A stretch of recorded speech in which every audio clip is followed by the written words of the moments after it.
Thank you for joining us on our journey here to preserve the history of mixed martial arts. When I wanted to take on this project, I needed help. I brought in one of my favorite matchmakers, Miguel Iterade, and the MMA detective, Mike Davis. So to do this, we've been able to preserve history. Welcome and enjoy. Okay, what's happening, everybody? Lights out, fans, podcast watchers, listeners, whatever you guys do, I don't care. But we're just happy to be here doing what we do. We talk to fighters, deep dives. Great time we have right here. I'm here with another Indiana legend. So happy to have this guy on here. Jon Fitch, title contender guy, fought for the title. Jon, how you doing, brother? I'm doing great, Chris. Good to be here. Man, now, I remember meeting you a long time ago. You know, when I met you, you were just coming off being a Purdue wrestler. Mm-hmm. We came, I tell this story to people. We came in like the wintertime, and it was like an old Jiffy Lube garage or something. We were in there, and you guys had like a heater blowing, and like you could see your breath on the inside. And it was like a crusty old wrestling mat with a bunch of cracks in it, shit peeling off. And then it looked like a handmade boxing ring, maybe 10 feet by 10 feet with like rope and duct tape around it. And the canvas, I don't know, they slaughtered some animals on it, I think. It was a tough time for trade to Indianapolis. That was a dark time, and we went through a couple of dark times. There was nothing there. That's why I moved, because this is the best gym in Indiana. Yeah. And it really was, but I mean, that was a dark time for us, but we got some better ones. But no, man, I was in the position at that point where, I was on the fire department, had 4 kids. I was landlocked, brother. I wasn't going anywhere. I was making do with whatever I had to. It was rough. It was like Rocky IV in that bitch. But I mean, if I had the opportunity to do what you did, I probably would have done the same. Yeah.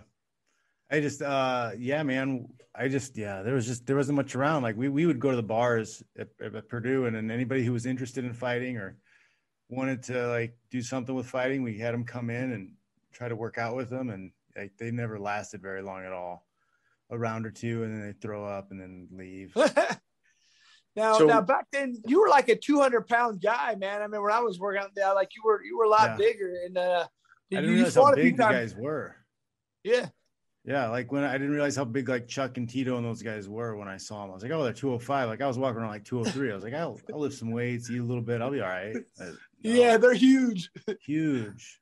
Yeah, when I first got out to California, I just started training regularly, and being on a regular training schedule got me slim to a certain point. I was like, man, I think I could make welterweight maybe.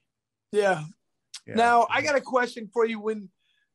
Can you go into a little bit of your background as far as combative? Obviously, you were a wrestler. You wrestled for Purdue, and tell us a little bit about that. And did having Tom Erickson did that kind of pique the interest a little more? Was it already there? Did that help cultivate it? Tell us a little bit about that. Yeah, well, I was high school when the first UFCs started, and I think the first one I watched was like UFC 3. It was like Ken Shamrock and Royce Gracie rematch, I think. But, we watched some stuff, but I never really thought I would do it because like I understood as a wrestler, like a 260-pound man is a tough dude to deal with, and I was, 100, I wrestled like 189 was ever as big as I was really in high school. Football season, I was about 200 pounds, but like, like big guys, like I don't want to fight a 260-pound man. I don't want to fight Dan Severn or whatever. Like, those are big guys. But then as I kind of didn't watch for a while, I was doing my own thing. When I got to college, Tom was fighting. I met Tom, and we all had the VHS we passed around and watched Tom, knock out Kevin Randleman. And that just kind of like piqued my interest because we started watching fights again, and you see that they added weight classes and rounds, and you see guys like Carlos Newton and Pat Miletich, and then you're like, hey, okay, maybe it's interesting. That's something maybe I could do. And Tom had guys like Mark Coleman, Wes Sims, Ian Freeman, Gary Goodrich, these guys who came into town at Purdue, and we would just roll around, and I would jump in on the workouts because it was something else to do besides the normal weight cutting stuff. I could put my sweats on and then roll these submissions, whatever. I jokingly say that Coleman was my first jiu-jitsu coach. Yeah, Coleman teaching me a triangle, and he ends him saying, "Oh, you're too weak. You're just too weak." So that was the end. I was like, "Don't ever do that move again. You're not strong enough." So, Jon, dude, you're a Purdue wrestler. He said you're not strong enough, dude. Yeah. He's like, no, you're too weak to do triangles. Don't even mess with him.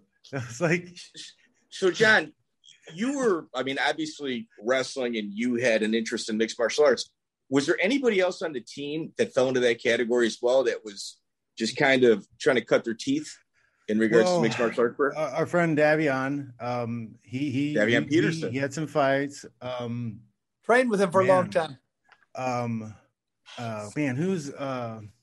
Stephan Bonner was actually from Purdue. He was at Purdue at some point. Miguel Torres was around Purdue, but he wasn't one of our wrestlers either. Something in the water, I think. But there was Mitrione. Mitrione was at Purdue at the same time. I used to run around with Matt when he was playing football. Maniac. By the way, Purdue, at one point, Purdue had more guys in the UFC than any other college. At one point. Eastern Illinois. We had Jake O'Brien, too, was a younger guy. Yep. Who ended up going. And then we had Matt Hamill. He was a Purdue guy. Wow, look at all those Purdue guys. That's nuts, man. Wow. That's wild. All right, so let me start kind of with our notes. So, Jon, essentially, hold on. I got a quick question before we get into that. So, training with Erickson being there, did he encourage that? Did he talk about it a lot? Was it anything? Did it pique other guys' interest? You have a lot of guys we're talking about from Purdue there. Tom Erickson was involved with the fighting. Did he talk about it a lot? Did people ask him about it? How did that have anything to do with any of this, you think? It was really underground thing, it was at the time still. Like, nobody really knew what it was. So like I said, like, we had like one videotape that we'd pass around, and like, who's got the Erickson tape? And like, we'd bust it out every once in a while. Cause like that was a crazy knockout too. When he knocked out Randleman, he was stiff. Like, it was like one of the crazier knockouts we've seen in a while at that time. But and he was still going over and fighting in Japan and stuff, and that was pretty cool. And then like Tom was a big, strong athlete. He was an amazing athlete, but like he didn't really train that hard. Really? Not for fights. Like he would beat up all the guys in the room. He would like hurt guys and be looking. So he'd wait for somebody to look and then throw a guy across the room. Sean was he was a little bit of a showboat. Yeah. And then but yeah, so like that was, him beating up on the 20 somethings was like his like training, but like he didn't do a lot. Like you'd see him do some cardio on the bike. He was doing some of the arm stuff, and then whatever, maybe 10 minutes of work. Like, Tom, what's up? What are you doing? He's like, oh, I got a fight coming up in a couple weeks. But it was a game to him. It was just like, hey, they're gonna pay me $50,000 to fight somebody. Okay. Like, he didn't care because he bought his he had this nice Explorer he bought with all the money he got from his fight, because he was already set with the job working. Yeah. He was like, he's making good money already, and he's like, oh, you're gonna have me fight once, twice a year, $50,000-$75,000, cool, that's awesome. Yeah, you can't really pass on that. You can't. Yeah, at the time it wasn't like he didn't really take it seriously to like, I'm gonna be the champ. He just went out for a show. You're like the big man in Japan. It was a fun thing. Back then it was different too. Like you said, it was really tough to make a really good living at it. Even if you were at the highest level, there wasn't a lot of fanfare. Like, yeah, you go to Japan and do stuff. But to be a people weren't training right back then. And even like Coleman, those guys, they'd go in there and wrestle. You know what I mean? And just like they weren't really trained like we do even 10 years later or 5 years later. It was just a different era. So go ahead. 100%. Like, I fought like 7 times before I'd ever sparred. Stop it. Well, Chris, here, let's start this. So go ahead. You're up, Mike. Dude, here's the thing with Jon. So Jon's actually at Purdue. Obviously, he's a gamer. Like, he's somebody that really likes to fight, wants to kind of put his toe in the water. So he takes his first fight in Las Vegas in July of 2002. What? And he's pitted up against Mike Pyle in his first fight ever. And Mike, tough one. Jon, why don't you tell us who cornered you and how that came about? Because I already know the answer to this question. Yeah, I went to the fight. I didn't take a corner with me. I didn't bring a cup. I didn't know you needed a cup. And like they said, you needed a mouthpiece. So I went to like the store at the mall and bought a mouthpiece. And it was like, I showed it to somebody and they laughed at it and I said, oh no, it's like, you don't need the double-sided boxing mouthpiece. You're not gonna be able to breathe. I was like, oh, okay. So like, I couldn't buy another one. So I used toenail clippers to cut the bottom thing off. So I would just have the top part. Like I tried to order a knife or scissors from the room service, but like, no, we can't do that. So I had like, all I had was like toenail clippers. But then when I got there, like they're like, oh, you need a corner, you need seconds. I was like, I don't have them. So I met this guy Amir. I can't remember his last name. I can't pronounce his last name. He trains with Bas Rutten. He lost the fight to Gary Goodrich. He was actually supposed to be my original opponent. And then he let me borrow his cup. He let me borrow his cup, and then he was there with his buddy Holt McClary, the guy he was from Fight Club. He was in that movie Fight Club at the time. He's on that Mindhunter show now, and he's like doing pretty well. Love that show. That guy was my corner man, and it was a trip because like that movie was big at that time, you know. And he's like this guy from the movie that I'd watched 1,000 times with the guys at Purdue, you know. He's in my corner. It was the weirdest, most surreal thing. Dude, so hold on. First of all, who set this fight up for you? How did you get involved? How did this happen? Tom Erickson. Tell me it was Erickson. It was Tom Erickson. I asked Tom, hey man, you know somebody? See, you can find a fight for me. He made a couple calls, and they found some guys who were putting on a show in Vegas. And then they called me up, and they paid for my medicals. I made $500. Did they pay for your flight? Yeah. Hotel, flight, medicals. It was actually I was spoiled on that first one. I was overpaid, and they took care of everything. Yeah, like from the next bunch of fights that went on, like, totally different. We had like, because there was a commission. The commission was there, so we had actual weigh-ins. It was interesting. Well, it wasn't. So, is that where you met Brian Ebersol? Because I know he was on that. Yes, that's where I met Ebersol, and then Ebersol had been fighting around. I called it the farm circuit. They said that Midwest grind.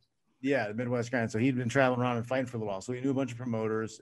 He was only 2 hours away. He was at Eastern Illinois, and I was at Purdue. So it was only about 2 hour drive at the time. So, we were able to go back and forth a few times, train a little bit. And just like, man, like 1 hour with somebody who actually knew some fighting moves, it's like they changed the entire experience. Now, how did the fight with Mike Pyle go?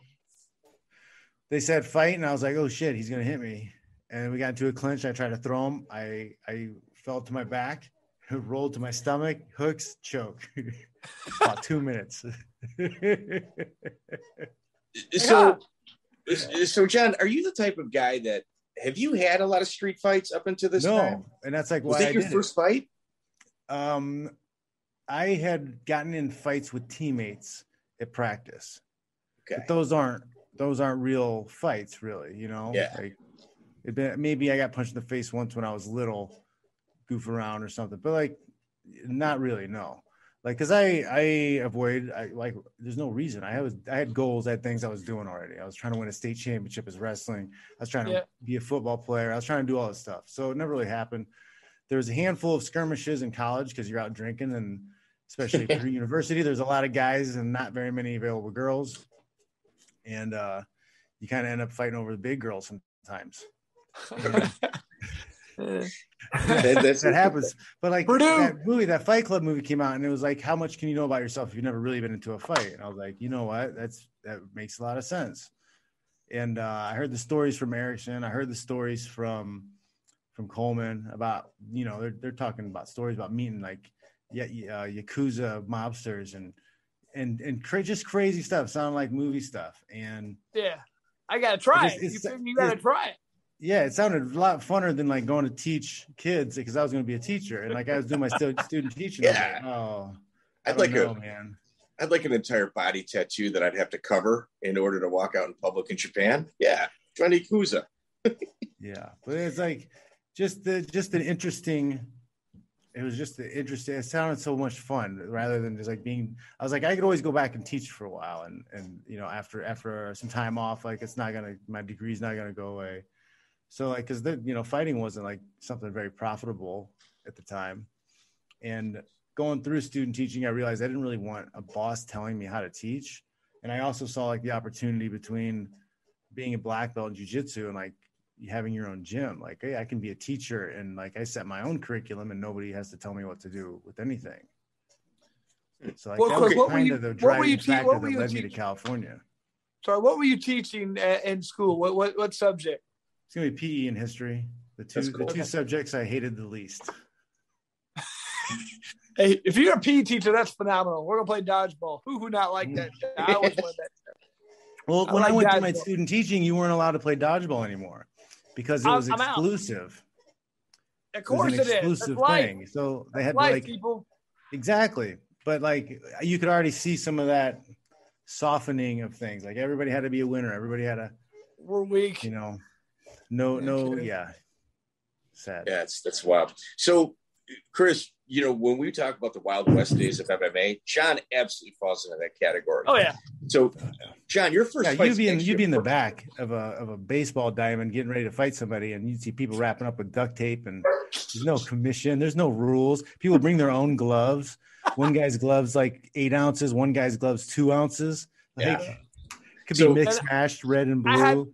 I had this fight where I wore these things. They were like they were gloves, but they were just like knee pads. You know, they were just like these little cloth things, and they taped them on, and I beat the brakes off this guy. Man, I was like, my hand hurt afterwards. I had no hand wraps, but those had no business being on there. You know, and I looking back, I'm like, you know, it was wrong, really but it was terrible.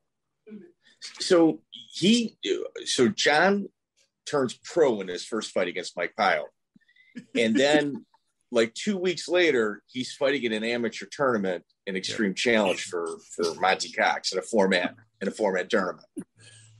So how does that conversation take place? Did you disclose that you were professional at the time, or did you just kind of Ebersol was like, hey, man, there's these tournaments over here in Iowa.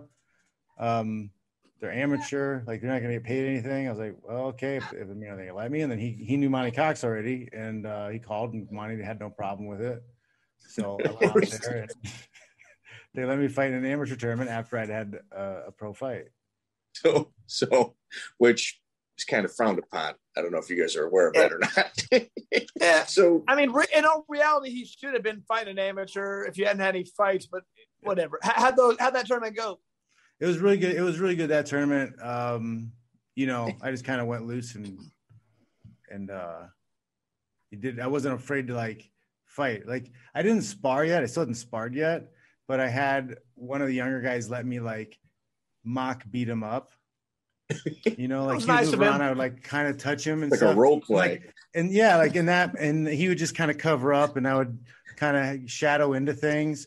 It was easy. Like, oh, this is great. This is helping a lot. Like this is making it more realistic to me. Because I hadn't sparred. It's like, oh, Gary held for me a little bit. Like one day he held for me like a week before I left. And he actually pushed me so hard. I was so sore. Like I was sore when I showed up to the fight. Wow. So his first opponent was hard. His first opponent was Mark Smolinski. And there's actually a guy that people was kind of known in the Midwest scene. Ben Euchre. I think he knocked Ben Euchre out in 37 seconds into the second round.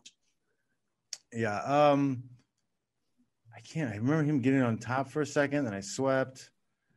Yeah. And it was, he kind of folded under some strikes, I think. Man, I know I got that video somewhere. It was a VHS tape, and now I had to. I love it. I got to find it. I know it might be on Fight Pass. It actually might be on Fight Pass. Right. Seriously.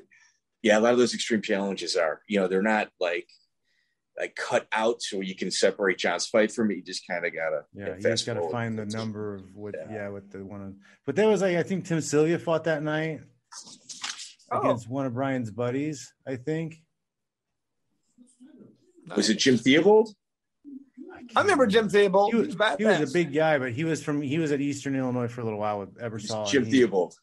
Jim Theobald was a man back in the late 90s. Yeah, he was actually a pretty tough dude. Yeah, fireman now. Yeah, I know. Good dude. So from there, like you've got like a real interesting like path on your indie grind, and you're not really doing yourself any favors. Like if you look at it on paper, and you go from there to fighting in a non-sanctioned bout in Monterrey, Mexico, and like the translation of the event is When Blood Boils. Now, it was a great event, dude. It was really cool. Hold on. Okay. Tom Erickson set you up with this one, dude? No. Ebersol became my kind of training partner, mock manager at the time. He's like, hey, man, there's fights in Mexico. Want to go to Mexico? Let's do it. Hell yeah. Had no idea who we were fighting, how we were getting there, whatever.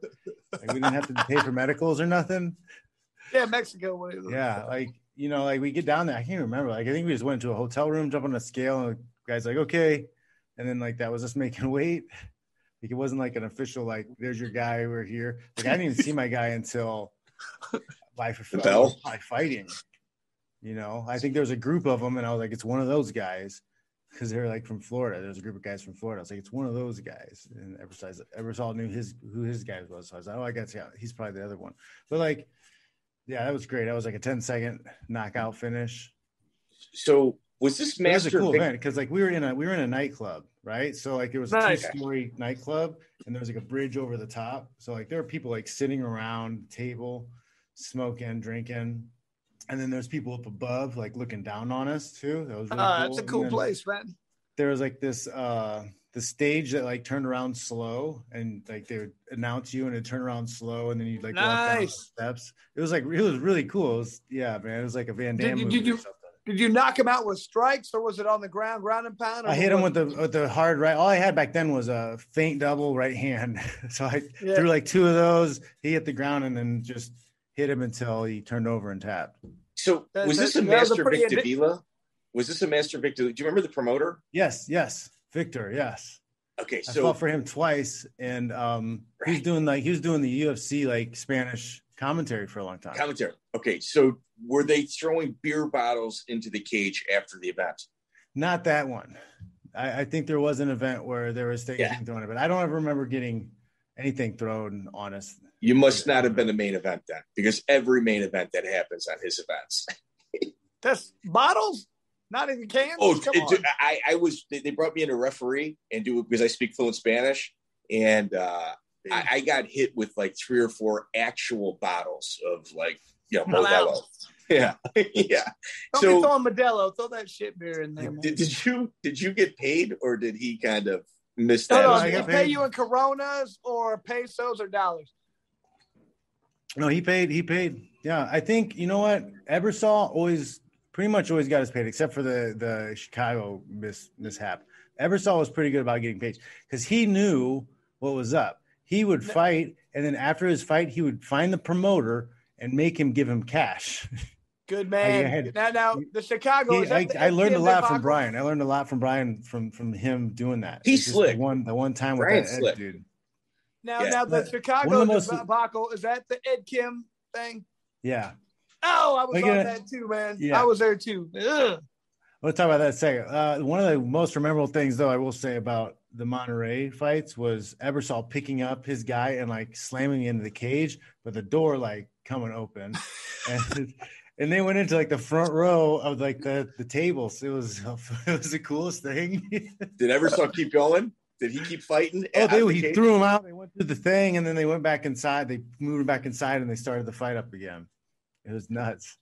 That's Master Vic Davila. All of his shows are like he's got Octagono Extremo, where who gets you like one ticket there, and then once you're there, he gives you your return flight, and sometimes it's not to the same city. That's the problem. Yeah, when we went to Monterey, Chris, is that close enough? No. When we went to Monterey, we flew into what is it? There's like a border town close to there. It's not Juarez. It's Browns, Texas. You're talking about? Yeah, somewhere in Texas. Is it Albuquerque? No. Is it Brownsville? I can't remember. We flew in and we landed there, and we got into cars and drove to Monterey. So like I got put in a car with 2 Mexican people I didn't know, and we drove in like 2.5 hours into Monterey. Yeah, it's like we're on this road and there's just nothing. We're passing like semis and whatever. I'm just like, okay, I could be disappearing forever now. We need $5,000 for you to get. Yeah. Right. if you look at the background of Master Vic and his family, like that statement, it's not really far out of the question, actually, if you really kind of understand the history of that era. So you go and fight for Master Vic. Always, I mean, anytime somebody fights in Mexico, generally it's for him. Or I know Eric Del Fiero did him in, right outside of Tijuana as well. Anytime those unsanctioned Mexican fights come up, it's always like some sort of bonkers story, and it's we always hit on that. Oh, we can get to the tournament I fought in Juarez for Victor too. Oh, that was an interesting trip. Yeah, it's in that famous boxing stadium, and like, I swear I saw like chicken feathers. That fight's gonna make money. They're smoking cigars right next to the cage. Like, yeah. Well, at least there wasn't like a donkey there. I'd rather deal with the chicken feathers. Yeah. Wow. So from there, here, let's talk about the elephant in the room. Chicago, you fought Kyle Jensen. So Chris and I kind of go back and forth. I was probably one of 30 people that paid to see the event. So John, that was thanks for the first time I saw you live. And he had it blown up. He spent he didn't spend any money on advertising. He thought he was gonna make all his money at the gate. He had a great card. I mean, one of the best cards in the Midwest I've ever seen. I mean, how many UFC veterans on there? 9, 10? It was good. So yeah, it was they were fun fights to watch for sure. Yeah. Well, you had to have a front row seat. So let me frame this for everybody at home. So the commissions just come on board. There's a local promoter in Chicago named Ed Kim. He's like all over the internet talking about how rich he is, how wealthy he is. He is going to beat the UFC, puts this amazing card together with very few local people. I think there might have been 2 local people on the card. And everybody's fighting killers from the first fight to the last fight.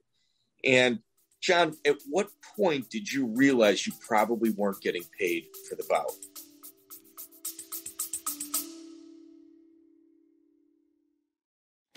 What was it like to be a sports writer? To be there for historical moments and unforgettable performances? Oh, there are stories. I'm Todd Jones, recovering from 30 years as a sports writer. Join me on Pressbox Access. You'll hear from some of the best reporters and writers of the past 50 years about their experiences with the greatest athletes, coaches, and sports events. We tell stories behind the stories. Some we've only told each other. And there's some laughs, too. Let us buy you around on Pressbox Access.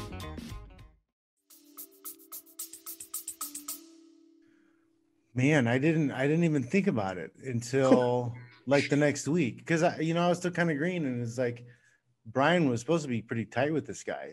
Like, he knew him for a while. Oh, really? Yeah, that was why I was introduced to him through Ebersol. And so the empty stadium didn't kind of. I was definitely worried. I still didn't, I still didn't understand maybe economics that well or whatever. Like, I was more worried about the fight and winning the fight. And like, at the end of the day, my management, Dwayne Zinkin, they ended up fronting me the money that he didn't pay. What? Dude. Where's my Phyllis Lee at? Where's Phyllis Lee? That's not bad. I I was supposed to be paid $1,200. And yeah, Dwayne felt real bad about everything because, I don't know, he wasn't thorough with the law and whatever stuff. He probably should have looked at contracts and should have made sure everything was taken care of. So he took responsibility for it.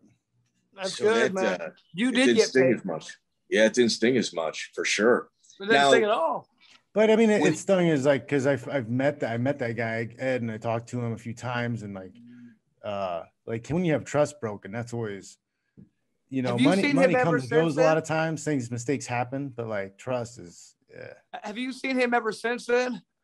No, he's disappeared. So what if he changed his name?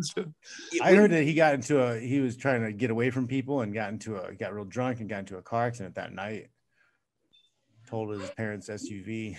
I don't know if that's just a story, but that's what I had heard. Well, he still owes me $3,500 if I ever see. So John, when he handed you the check, was there any like uneasiness on his end going, yeah, this thing's not going to bounce. Could you just cash this in like 2 weeks? Was there anything strange in regards to? I don't think I ever remembered any issue or whatever. Yeah. Okay. I remembered. I remember because we were supposed to meet up with him at night, and that's the thing I heard, that he was in a wreck, and that's why he wasn't meeting us up. Oh, I think that's probably something. So yeah, maybe that's what it was. Maybe he was just like avoiding everybody, and he made something up. So we've talked about 2 all-star promotions that John has fought for. I'm now going to mention a third. Let's hear it. So, Chris, who's our favorite promoter on this podcast? Brad Kohler. Brad Kohler. So John goes and fights in a tournament in Minnesota for Ultimate Wrestling, a 4-man tournament. Not a tournament. It's not a tournament. Not a tournament. So he made you fight twice. Brian Ebersol calls me up and says, "Hey man, there's fights going on in Minnesota this weekend. Want to go check them out?" And I said, "Yeah." He said, "We'll see if we can get somebody." We get up there. Yeah. Kohler's like, "Yeah, I got somebody for each to fight." We go into their hotel room, stand on a bathroom scale. He says, "Okay, I got somebody your size." That's it. Like, Does he have a name? Fighting the next day. Like, all right, cool. Get out there. I fight a guy that Ebersol had fought before. I did pretty well. Beat him up on my feet a little bit, and then got a standing guillotine in the first round to finish it. So let me interject. So his first fight is Dan Hart, a guy that's got 2 victories over Nick Thompson up until this point. Oh yeah, I've heard of Nick. Go ahead. Dude, Dan Hart he's got like a 500 record. He's like 8-8, but like I think 9 of his opponents are in the UFC. So go ahead. So his first opponent is Dan Hart, and his second one is Eric Tick. I don't know who he is. So go ahead. I apologize. Okay, so I go out. I win the first fight. I get a pretty good crowd reaction. They like the Midwest brawler type fighter. So like a crowd react well to me. I go back. I fought before Brian did. So I went back to take my gloves off and help Brian, get ready for his fight. Before I can start peeling the tape off my gloves, Brad Kohler comes waddling over. Says, "Hey man, the crowd really loved you. I'll give you $100 if you fight again." I was like, I don't know, man. I was kind of only thinking about fighting once tonight. And I looked at Brian Everson's like, "If you don't do it, I'll do it." He hasn't even fought yet. I love it. Right. So, I was like, all right. I was like, okay, I'll do it. He's like, "I guarantee you knock this guy out. If you don't knock him out, I'll give you $400. I'd have submitted him. Yeah, that's what I should. I didn't even think about it. I was like, I should just play around with this guy. I should just open hand, slap him for 3 rounds. Yeah. Give me $400. But like, I went out there and I hit him once. He went stiff, fell down, and then I jumped on his back and I hit him again, and I broke my thumb. Of course, he didn't have like medical staff or whatever. I don't believe that. They had some nurse hanging out. Right? Nurse, probably she was probably drinking. Now I think about it. But like, she looked at my thumb. She's like, "Yeah, you might want to put some ice on it." Yeah.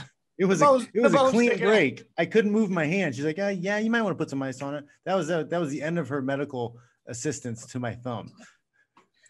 So luckily, I was a grad assistant. I was a grad assistant with, I think enough time's passed I can talk about this, but I was a grad assistant with Purdue. So I got one of the younger guys to say that I was wrestling with him on Sunday. And I broke my thumb. I had this elaborate story about how I was hitting a high crotch and I hit his knee and my thumb. Hey, it's the details that make it work. It was a high crotch. You know what I mean? You couldn't just say I was wrestling. I was just hitting high crotch. Yeah, it's hitting the high crotch and I hit the knee. And, I thought that's a common injury. That could be a real thing. And so like I got the school paid for it through my school insurance, right? And thank you. The end bill was like $7,500. Oh, well, I'm sure Brad's insurance was up to date. I was like, for that extra $100, could have got 4 if you hadn't hit him that last time. So John goes from there, and who are you working out with at this point? Is it just purely Ebersol? Ebersol and the Purdue wrestling team? Every once in a while, I would get a chance to learn some stuff and move around with Ebersol, but mostly I was a grad assistant at Purdue. So I was working with the team, wrestling with the team, and then the co-rec had a heavy bag. So I would, I could wrap my hands and hit the heavy bag. But like after that fight, I broke my thumb, so I couldn't do anything. So I was drinking beer, getting a little bigger, chasing girls around, with my hand in a cast. And I was lifting at the Purdue complex. And that's about all I was doing at the time for a little while for the heel. I had to get pins put in my thumb. Oh, wow. They had to pin it. And then I don't know what was going on, but after a few weeks, one of the pins started working its way out. And after I got about a quarter of an inch sticking out of my thumb. I was like, this is going to get infected. So I just took pliers and I pulled it out the rest of the way myself. No way. My man. As it should be. That's what we do in the Midwest, Mike. I'm sorry. I mean, of course. Put a little Neosporin on it. That was good.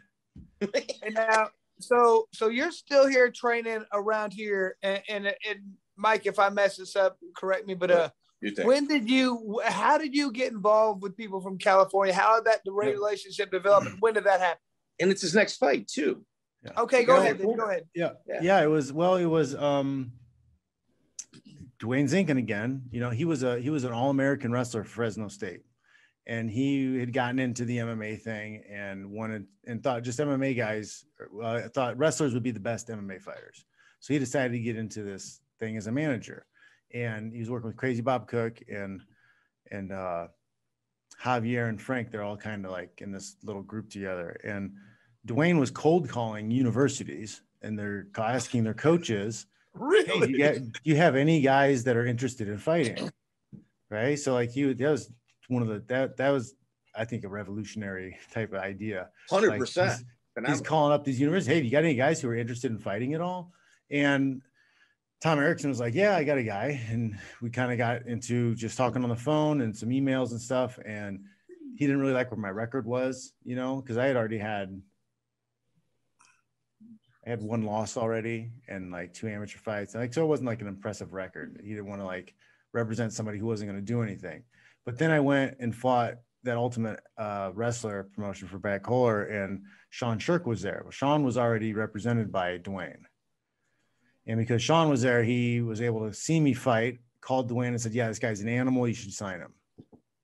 So they sent me a contract the week after that fight. And then I went to AKA in California with Ebersol that Thanksgiving break, because we had school break. I was still in grad school. So we had that Thanksgiving break. We went out to train for a week. My thumb was healed for like maybe 2 weeks when I went out. So like I just gotten the cast thingy off and the pins out.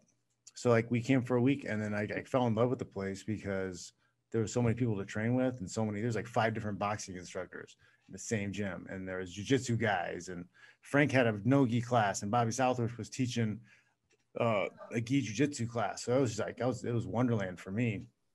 And I was like, okay, yeah, I'm gonna live in Indiana. I'll get a teaching job and I'll fly out when I have fights and I can train here. It'll be awesome. But then I got an offer to fill in for Ebersol against Govia in Florida. At Hook and Shoot. Yes.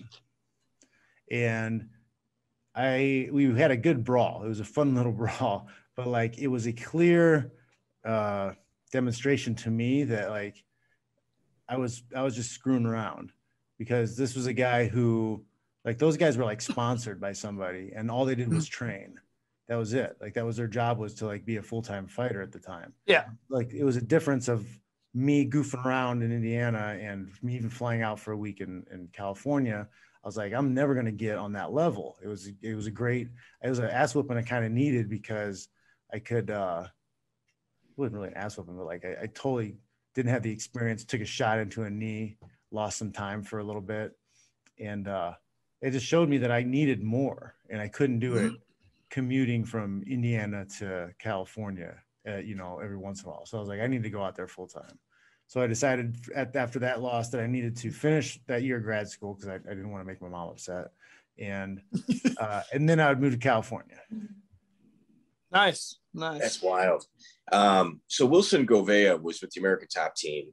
And in essence, like Dan Lambert was just bringing in assassins at this point to just kind of bring his gym up. And, John, I'm also a Midwest guy from the Chicagoland area.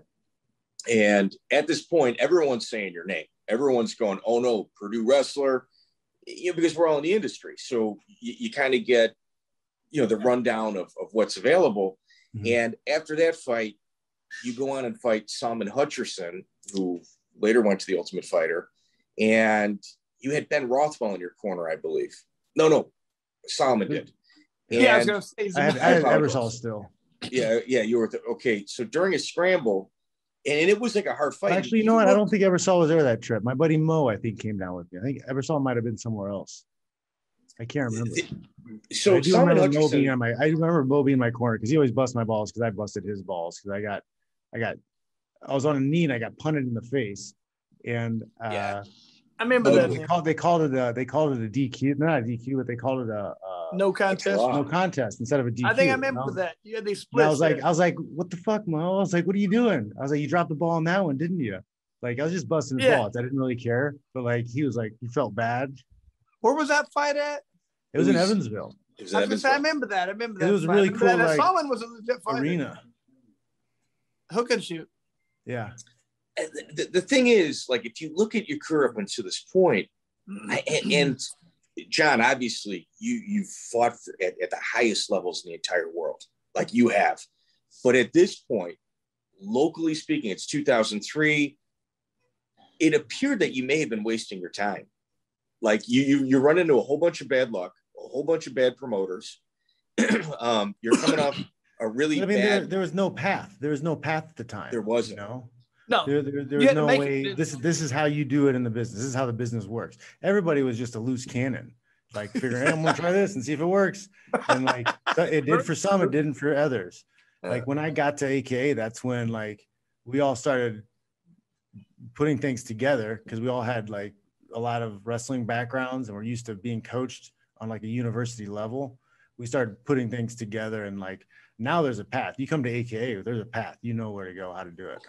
But most people, and from this, Chris, he goes and fights on Ed Kim's show that we had talked about earlier. Yeah. So like that was my first fight 100% under AKA while in California. But if you look at the course that you're on right now, I think about 95% of the people that are in your shoes would have just went and got a teaching job because you've had so much bad luck up until this point. Too stubborn. Is that where it comes down to? Like after my first fight, I was like, well, that sucked. I was like, what do I do now? Go home and start teaching? I was like, no, that lasted for like 10 minutes. I was like, no. I was like, you can't go out like that. You can't let that be your last fight. That's terrible. So then that's why I like kind of jumped at the amateur tournament. It's like it was a chance to be like, okay, this is how it's supposed to feel. This is how I'm supposed to do it. So after the Hutcherson fight, did anybody, like family members, sit you down going, yeah, maybe you ought to give this a rest and concentrate on other things? I was fighting for 3 years before I told my parents. Oh, no way. Then they say, where are these cuts on your face from? Oh, I was wrestling. And I was wrestling with the guys. I had to tell them the same thumb story. It's Tom Erickson's fault. That guy's tough. That guy keeps breaking. Well, I knew what I was doing was crazy. It's like, hey, Mom, I'm not going to use my degree or we wasted all that money. I'm going to chase the circus. They frown upon that. So like, I'm just going to wait until like I can make money at this. I'll wait until I'm doing something stable before I mention it. Well, how does that conversation? You were living in California. Why are you living in California? Well, I came out of school. I didn't have any student debt, right? And I was a college wrestler. So I was like, hey, I'm going to this gym and they're gonna let me train there for free, and I can teach wrestling, and I'll make money teaching wrestling, and I'm gonna do this jiu-jitsu thing, and then I think someday I might want to open my own gym. So like I had a path, I had a plan. Like they could kind of understand. And they didn't really understand, but they kind of like, okay, well, he's doing something. He's on his way to do something. My dad said he always knew something was up, but he just didn't put it together. But I was like, they start seeing you on TV. Like the funny thing is, like I didn't get to tell them. They found my website. Like one of my cousins spilled the beans. I think I fought once and I won. And he's like, oh man, John did a great job. And they're like, doing what? They're like at a wedding or a funeral or something. And then I how does that conversation go? From my mom on my like contact page. Like she was trying to get she signed a thing up for a personal training request for my dad. Did you do it? How did the conversation take place? Did you just have to listen to Mom yell a lot? Oh no, like because by the time they found it, it was right after the Jeff Joslyn fight. I made $3,000 for that fight. So I made actual money I could talk about. And then the next fight was the UFC. Oh, and they got softened up because I went through the Ultimate Fighter thing. Okay. All right. Right. So We got. I had to tell them about that. I was like, hey, I have the chance to maybe be on a reality TV show. They're like, oh, what kind of TV show is it? Oh, well, you know, the training and stuff I've been doing. Well, it's a show about those guys. Just real vague. Real vague. So bring us through. That's the thing, though, with that show. They didn't tell us we were going to fight on the show. Okay. Bring us through the whole process. First season, they never told us we were going to fight on the show. Those guys didn't know they were fighting until they started filming. What? Yes, because they were afraid that if we knew that we weren't going to get paid to fight and in some kind of exhibition, that we wouldn't do it. And they were fucking right. They were right. Like they hit it until the very. That's why Dana had to have that conversation. You guys want to be fighters? Because they found out, oh, we're gonna have to fight on the show, and we're not getting paid. And they're like, they're thinking about leaving. They're like, we're not gonna do that. Are you crazy? Yeah. You want us to fight for you want us to fight for no money? Really? Yeah. So John, I still do. Talk to us about the application process and what you went through. Right, I agree. What you went through in order to get there, and what took place that made you not be on the show. Yeah, well, it was just a rumor. It was going around. Hey, they're going to do this thing and whatever. There's a show, maybe reality show, something in Vegas. We had fighters that had fought in the UFC, Josh Thompson, Mike Kyle, Paul Natello, I think at the time. Sean Shirk had trained out with us a little bit, Don Fry. So like we had, some ins. They knew the fighters were in San Jose and at AKA. So we got the message, and then we went, they took certain guys. We had to send fight tapes, I think, of certain things, send our records. And then we had to go and talk to people on the phones. And then they flew us out. They picked certain guys, and they flew us out to Vegas. And we did more interviews where we talked to people, but we also did like medical check stuff. And that kind of let us know a little bit like something might be up, because we're doing like fight test stuff, like licensing things. And then the weirdest thing about that, everybody that went through this has the same story, but there was some old doctor there that refused to wear gloves when he checked your junk. No way. Yes. Did he smell his hands? Swick came out. He's like, "Hey man, did that guy use gloves?" And he's like, "No." I was like, "No." I was like, gross. It's a weird dude. And so we went through this process. They told me I was on the show, and then I was at the airport waiting to leave to go to the show. And like I got a call from one of the producers, and they're like, "Oh, hey, we reformatted the show. We don't have room for you anymore. Thanks." I was like, "What do you mean?" It's like, "Oh yeah, don't worry about coming to Vegas." I was like, "I'm already at the airport." He's like, "Oh, what? Don't get on the plane. Don't get on the plane." I was like, well, "What are you talking about? Like, really? We're leaving like in 15 minutes." He's like, "Oh yeah, don't come here because then you have to wait standby to go back." Whoa. So I begged them. I went to the flight lady and begged them to get my bags off the plane, so I didn't have to like wait for them to get delivered again sometime later. Now, some of the guys from your gym went. Was it like Swick? Was he already there? He went on the show. Yeah, and that's one of the reasons, kind of, because we already had three guys: Swick, Koshchek, and Bobby Southworth. They were all AKA guys, and I think that was probably one of the big reasons why I didn't go, is because they already had. Yeah, they already had the that's too many from one gym, I guess. Did they have a conversation with you in regards to it, or was it just? Oh no, that? No, and it wasn't even like the main guys. It was like their little helper that called. Yeah, he didn't probably even know. They just told him to call you and told you. Yeah, tell him to come. Yeah, exactly. Did they? He's the same guy who got sandwiches for us. Yeah. So there's no conversations with your management in regards to it. Nothing. No. Wow. UFC does everything. They always did everything in their power to get in between you and your manager. Yeah, they've always. They would do everything they could to get your phone number, your email. They'd want to contact you directly because they want to push that guy out. Like if they're stifling and actually working hard for you to get a better situation or better deal, they'll be like, "Man, your manager's fucking your career up. You understand? Like you need to get rid of him. Use this guy over here. Use our guy.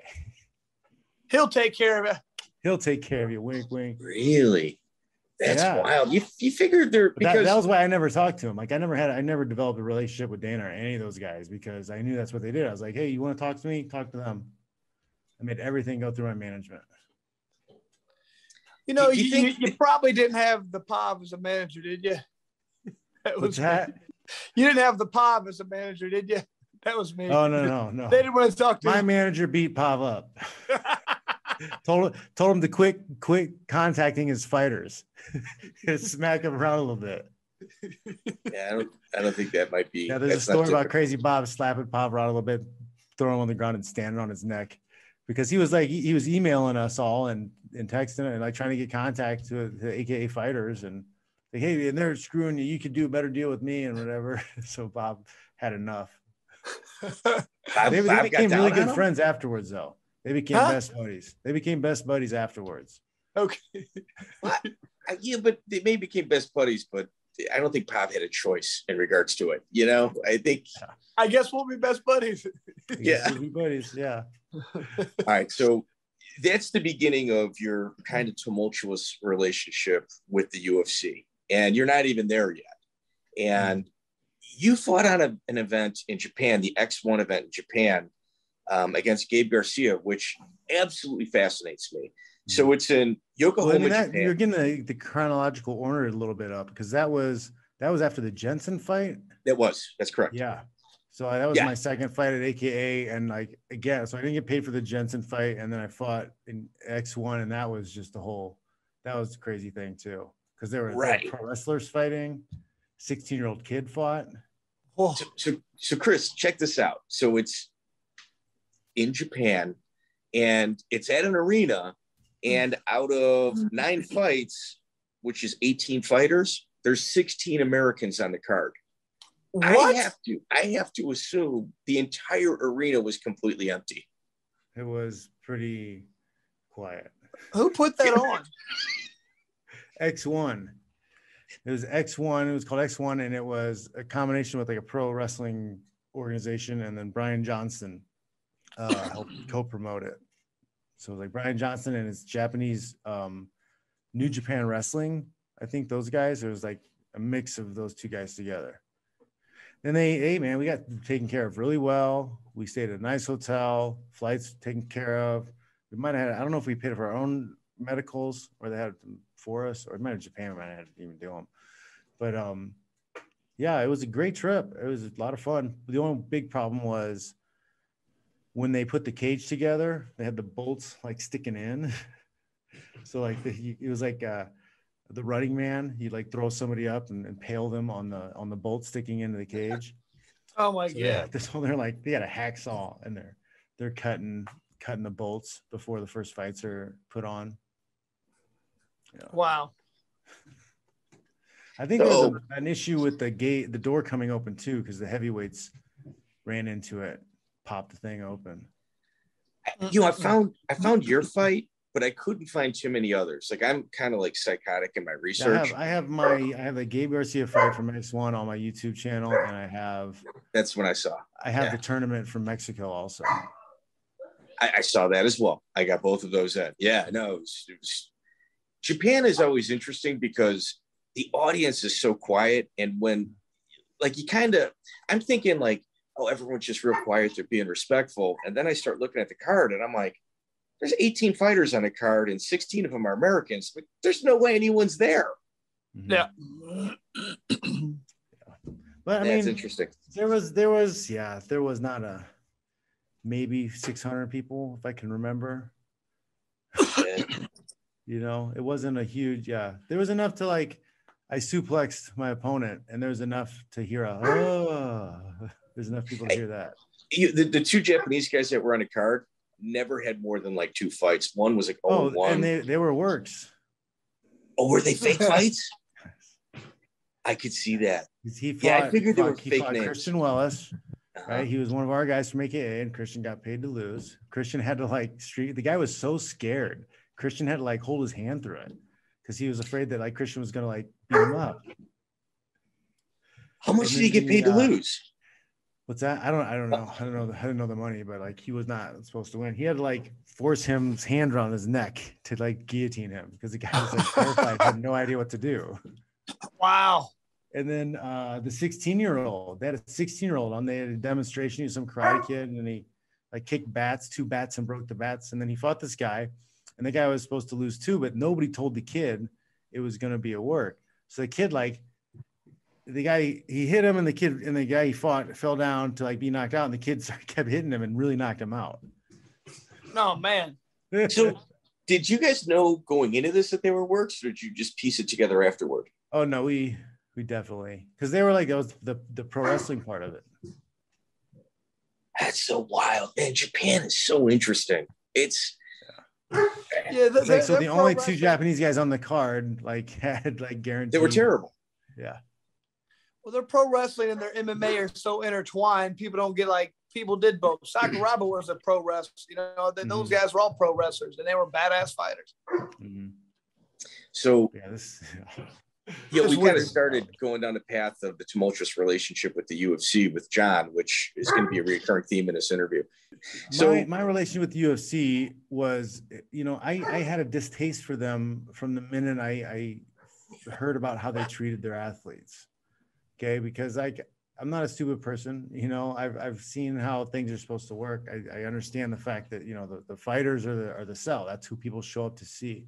So like, you can just tell with the behavior of the way Dana kind of talked down to some people that's just not how it works, you know. Like the power is off in that relationship. So I never really cared for them. I always wanted to fight in Japan. I wanted to fight in Pride.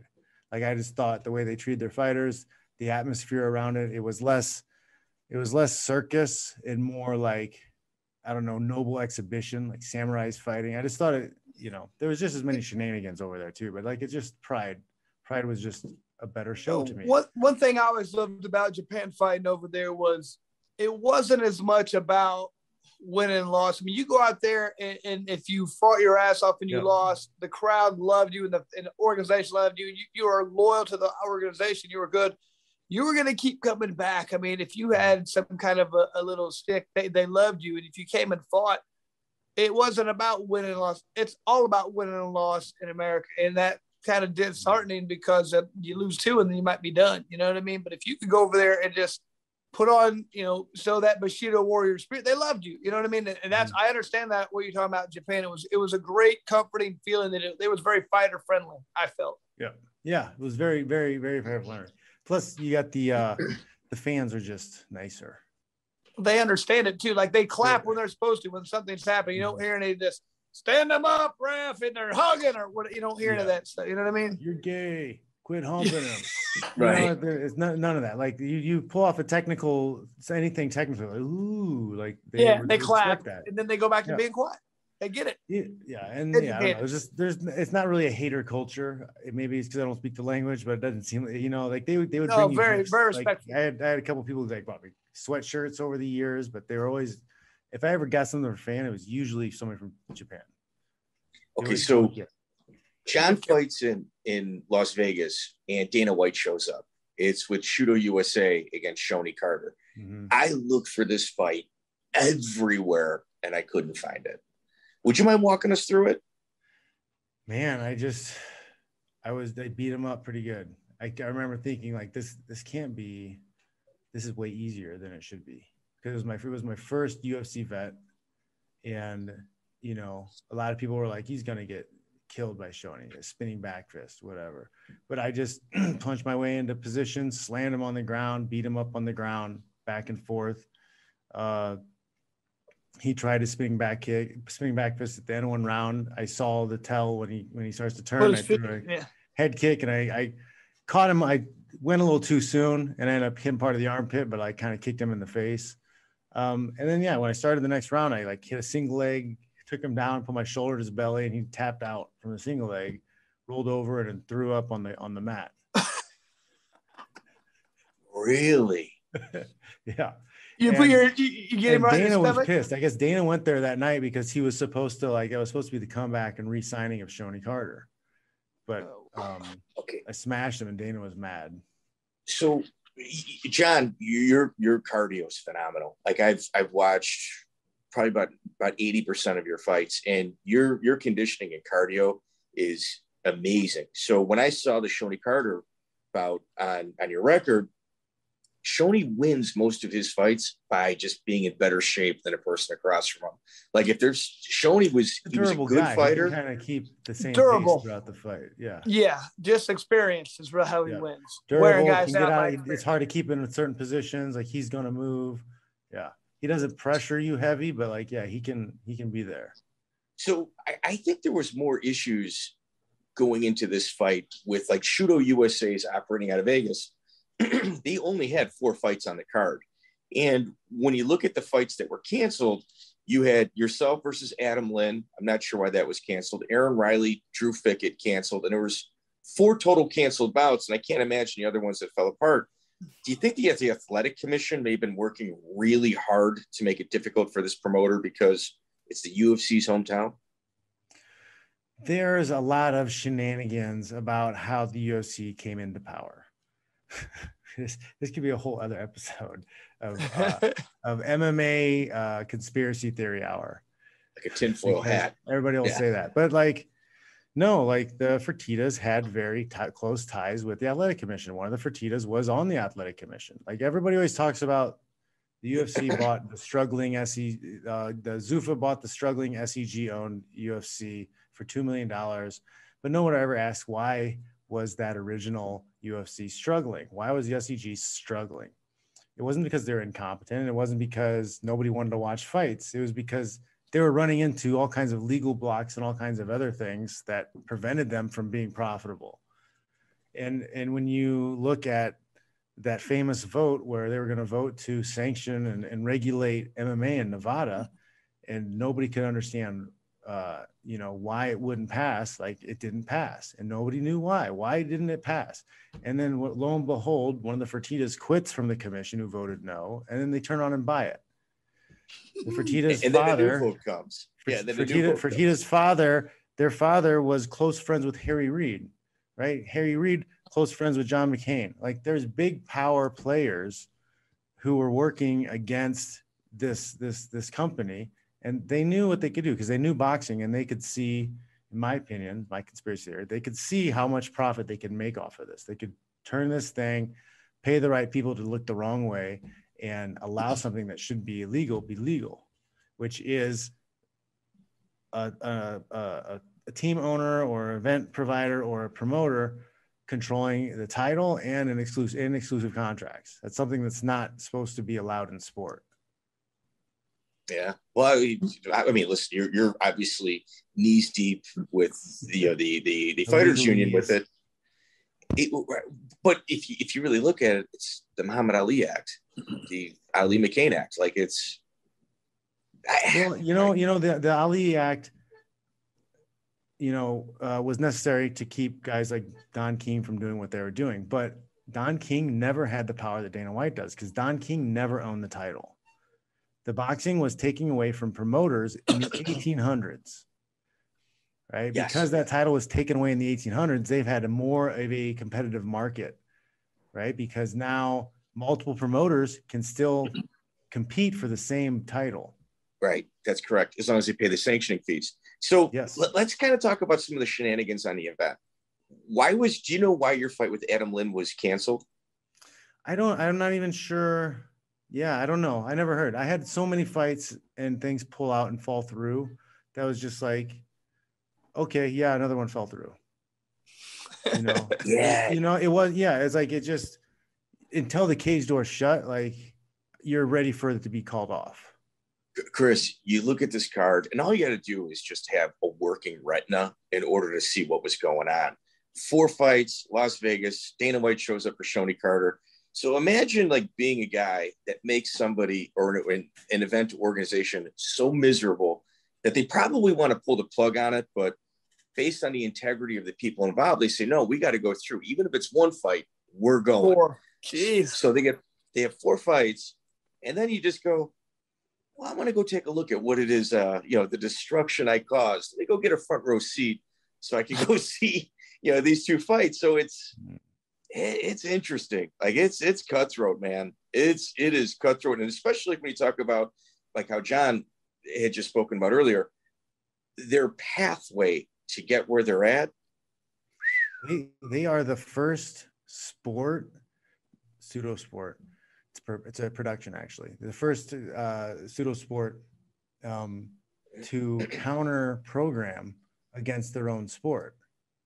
When Pride was showing events on Fox Sports, like UFC would put on events to counter program.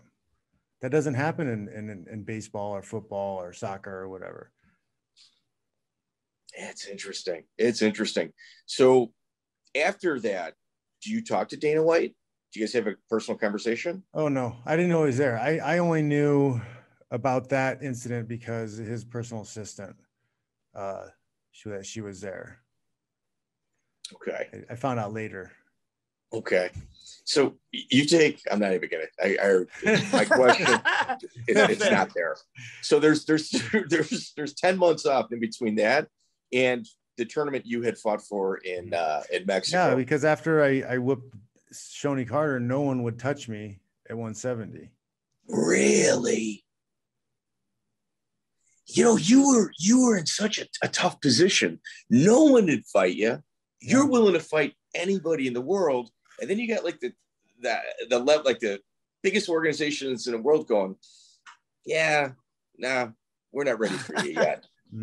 Well, what a tough spot. Because like when you realize like their production and their casting roles, they already had Matt Hughes. They didn't need another white boy who could wrestle. Yeah.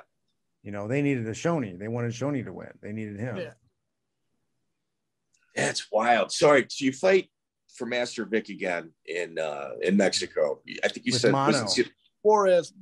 And Juarez. Okay. Juarez. With Mono, huh? You were sick? I fought in Juarez, Mexico. I got mono for my girlfriend at the time because all her friends were getting mono, and like Women. Kissing your girlfriends was a big popular thing to do at the club at the time. So I ended up getting Ecstasy mono does too. it. Yeah. Yeah.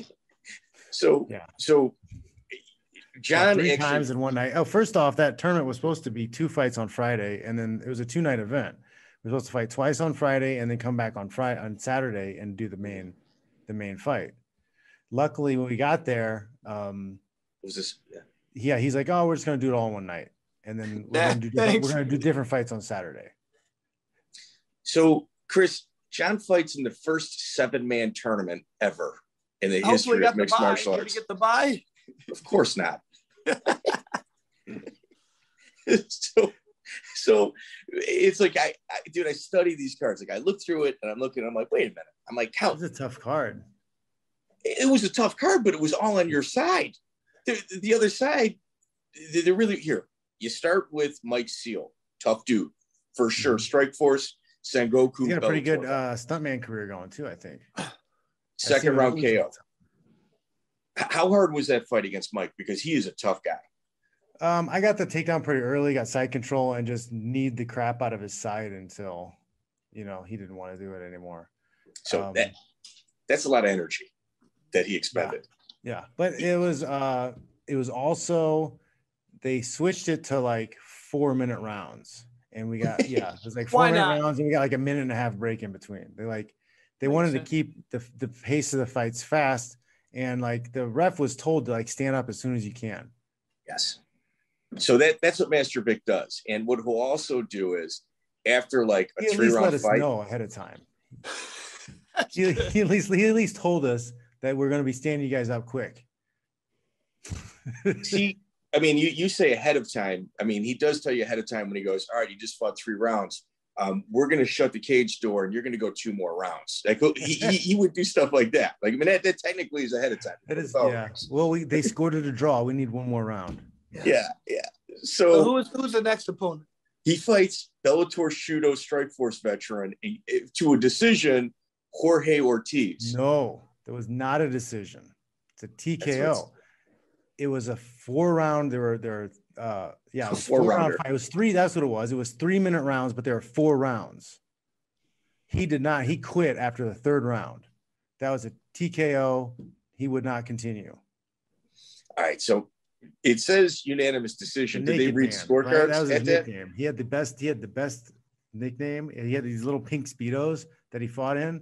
So he looked like he was out there naked. So they gave him the nickname Naked Man. Naked Man.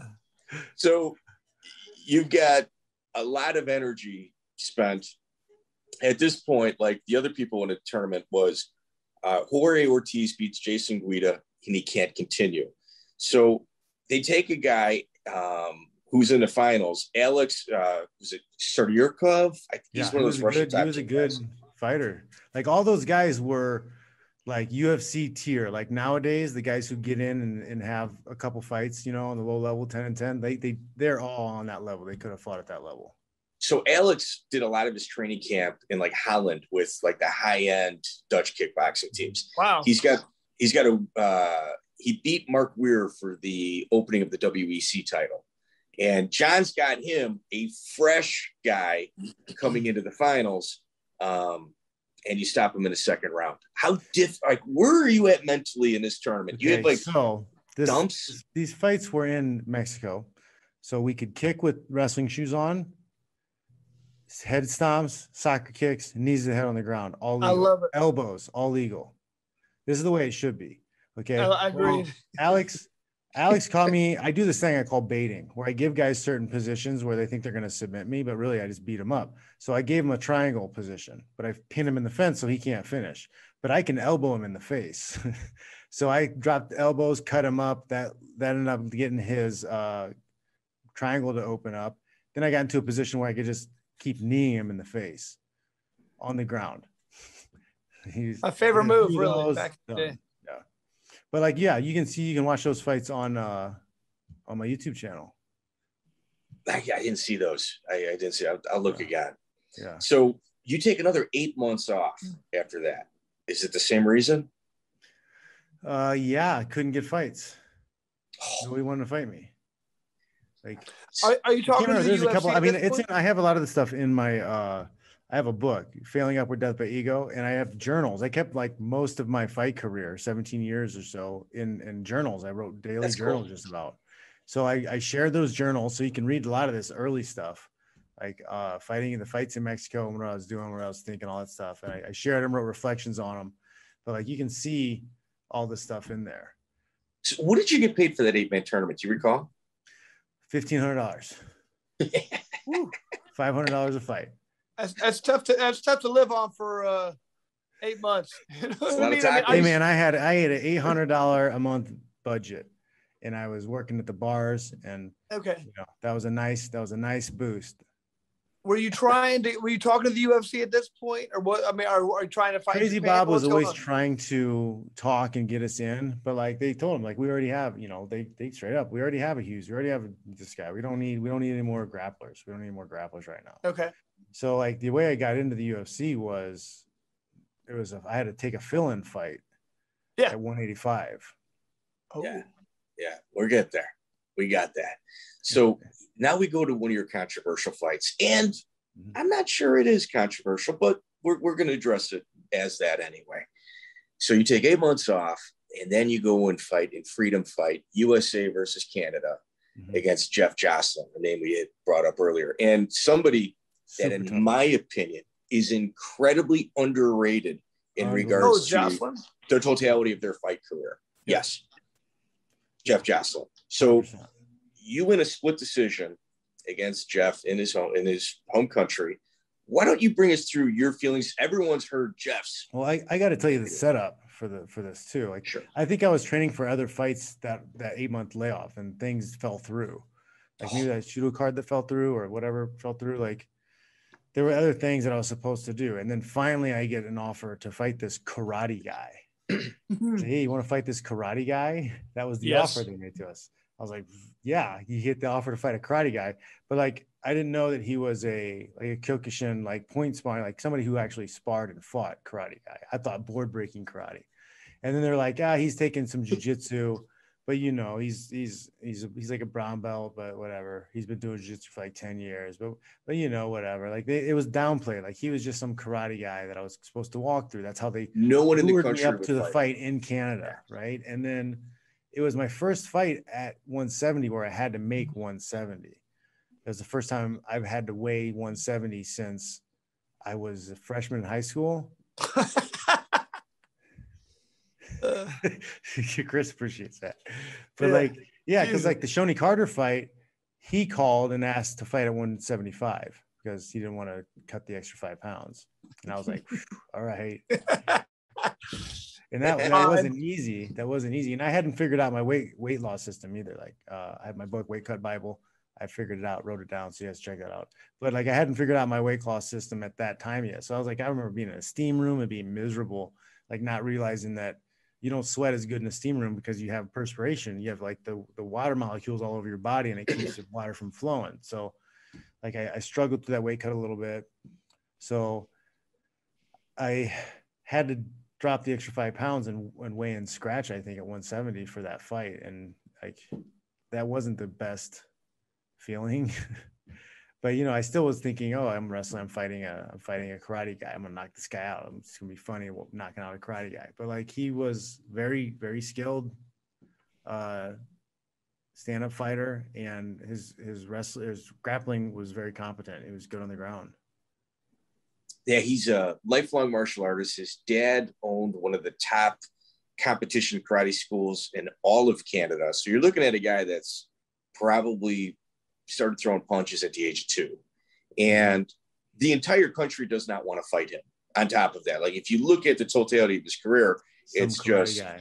Yeah, it's not just a guy. That's how they told me they offered me the fight. So they didn't say anything about, oh, his dad has all these martial art gyms. He's whatever, feared through the whole country. No, hey, we got some karate guy up here. You want to fight him? This guy you knew from boxing back in the day, they told him once, hey, I got a guy for you to fight over in Germany. Yeah, he used to play basketball. He's pretty tall. It was a Klitschko. He didn't find out till he got there. He used to play basketball.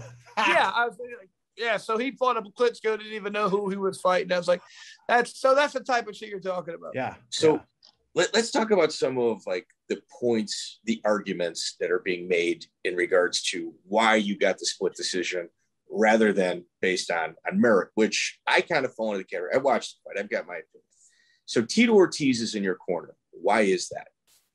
It was USA versus Canada was the event. We got these nice jumpsuits. I still got it. I got like this nice blue jumpsuit. We got lined up, whatever. And our coach was Tito. And he took the job seriously. Like he tried to coach us and teach us stuff about ground and pound. And he was in our corner and he was like hyped up and like, it was pretty cool.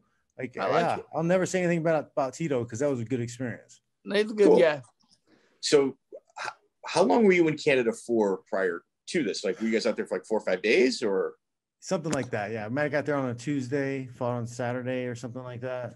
Did you bring somebody from the gym with you as well, or was it just Tito? Crazy Bob was there. Okay. Rich Crunkleton fought also. Cletus. We had a number of guys who fought that night. We might have had more than, I think Eric Ray might have fought. We might have like 3 or 4 guys fight that night. Okay, so let's just break it down by the rounds. The first round, Chris, it's a close round. Like it's a coin toss round, except at the very end, Jon breaks Jeff's nose and drops him at the end of the round, which, on a coin toss round, when somebody ends strong like that, it wins every time. It wins every time. And yes, let's talk about. So my point of view in that first round was 10-9 or 10-8 round. You know, I knocked him down. I thought I hit him with a left hook. Later on, and this is where the controversy came from, was it wasn't a left hook. We collided heads, but I didn't know. All I know is I went and threw a punch and he went down, and that's all I knew. And so my head is thinking 10-8 round the rest of the fight. So I know I've got that lead. Okay. But here's the thing. Even if it was a headbutt, which is unintentional, it's not like the referee stopped the fight and addressed it and said, hey, this is what's going on.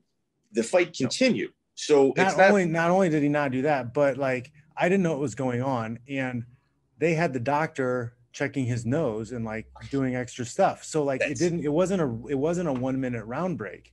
Like I was like, what's going on? Let's go. Cause like I was hyped up and like yelling at them because like I just knocked him down. Let me get back at him so I can finish the fight.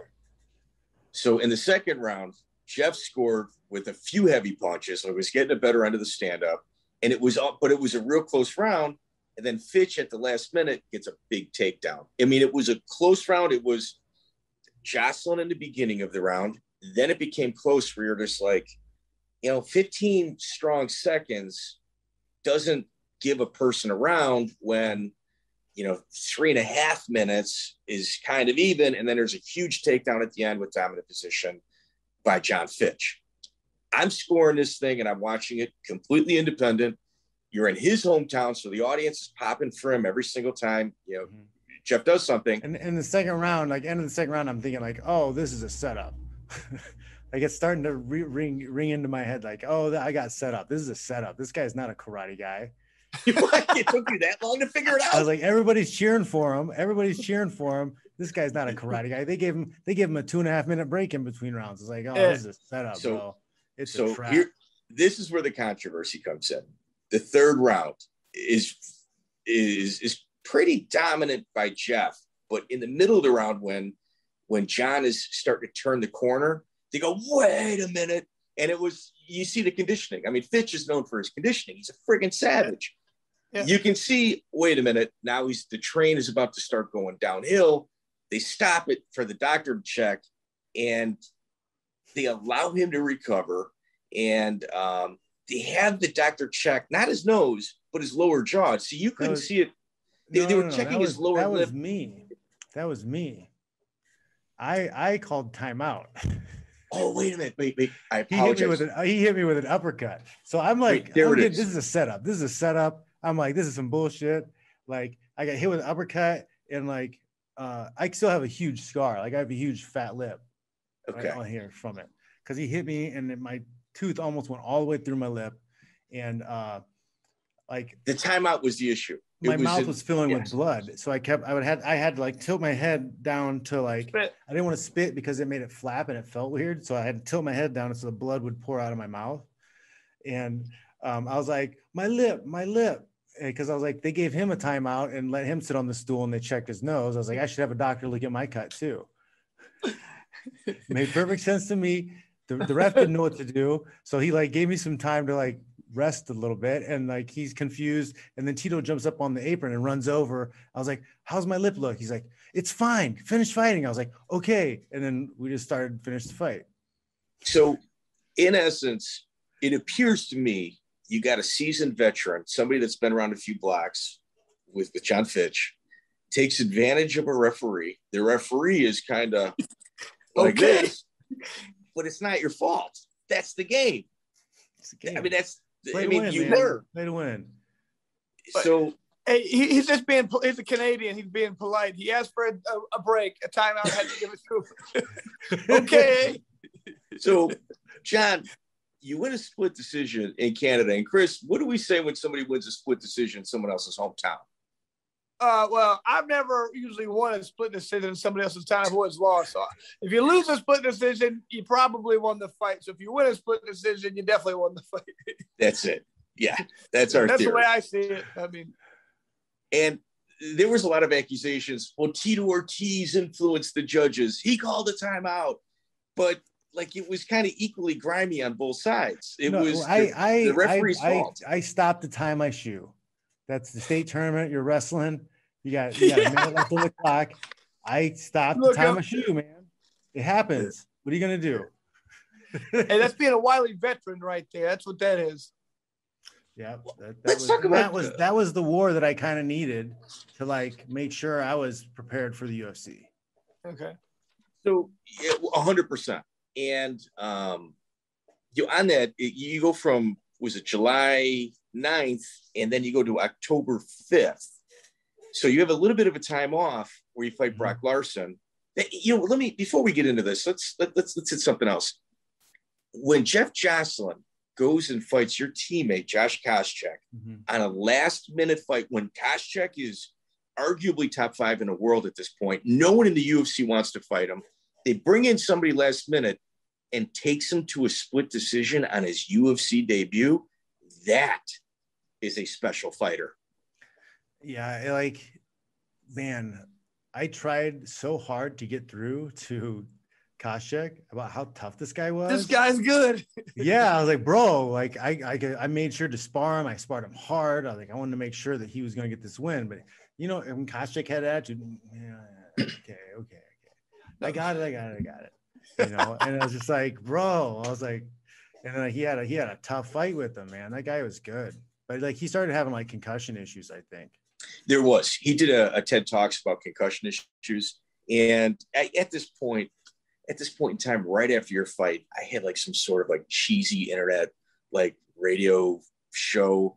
I was doing it with Chris's old partner, Keith Palmer, and he was one of our guests. Like after that fight, I'm like, this guy is legit. And then he goes and fights Josh Koshchek shortly after.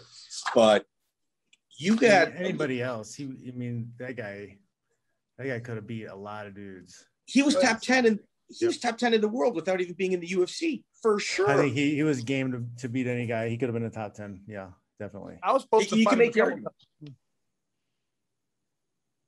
So from there, were you in talks with the UFC after this? I mean, Crazy Bob was always working and trying to get things because we had different guys working with the UFC at different times. We had somebody with UFC at AKA. So like they were talking all the time. He was talking to Joe Silva, let him know about guys, let him know about what wins and stuff we have. And like Joe Silva was keeping an eye on a lot of stuff too. And it was that October fight with Larson. He was undefeated guy, 16-0. I was brought in to lose. Like I had to move up to 185 to fight him because it was the only way I could get in the UFC. And it was like 6 weeks notice for that fight. Here's the thing about it. Like you're a black belt under Dave Camarillo. Yep. And Camarillo, what's surprising about him is the amount of people that he has trained, like whether presently or in the travels past. And he has little spots all over the country. And he had people up in Minnesota, and he was Brock's jiu-jitsu instructor too. Yeah. So it was like my first UFC fight. Like I started working with Dave after the Shonie fight, I think. Okay. And then, I was able to focus a lot on my jiu-jitsu because I wasn't getting fights were falling through. But then, I finally had that big UFC fight, and like Dave stepped aside and couldn't coach us either. Really? Yeah. So he thought it was a conflict of interest. So he just like stepped back, and like I still went to jiu-jitsu practice and learned jiu-jitsu from him, but like he didn't help me with fight training. He didn't watch sparring.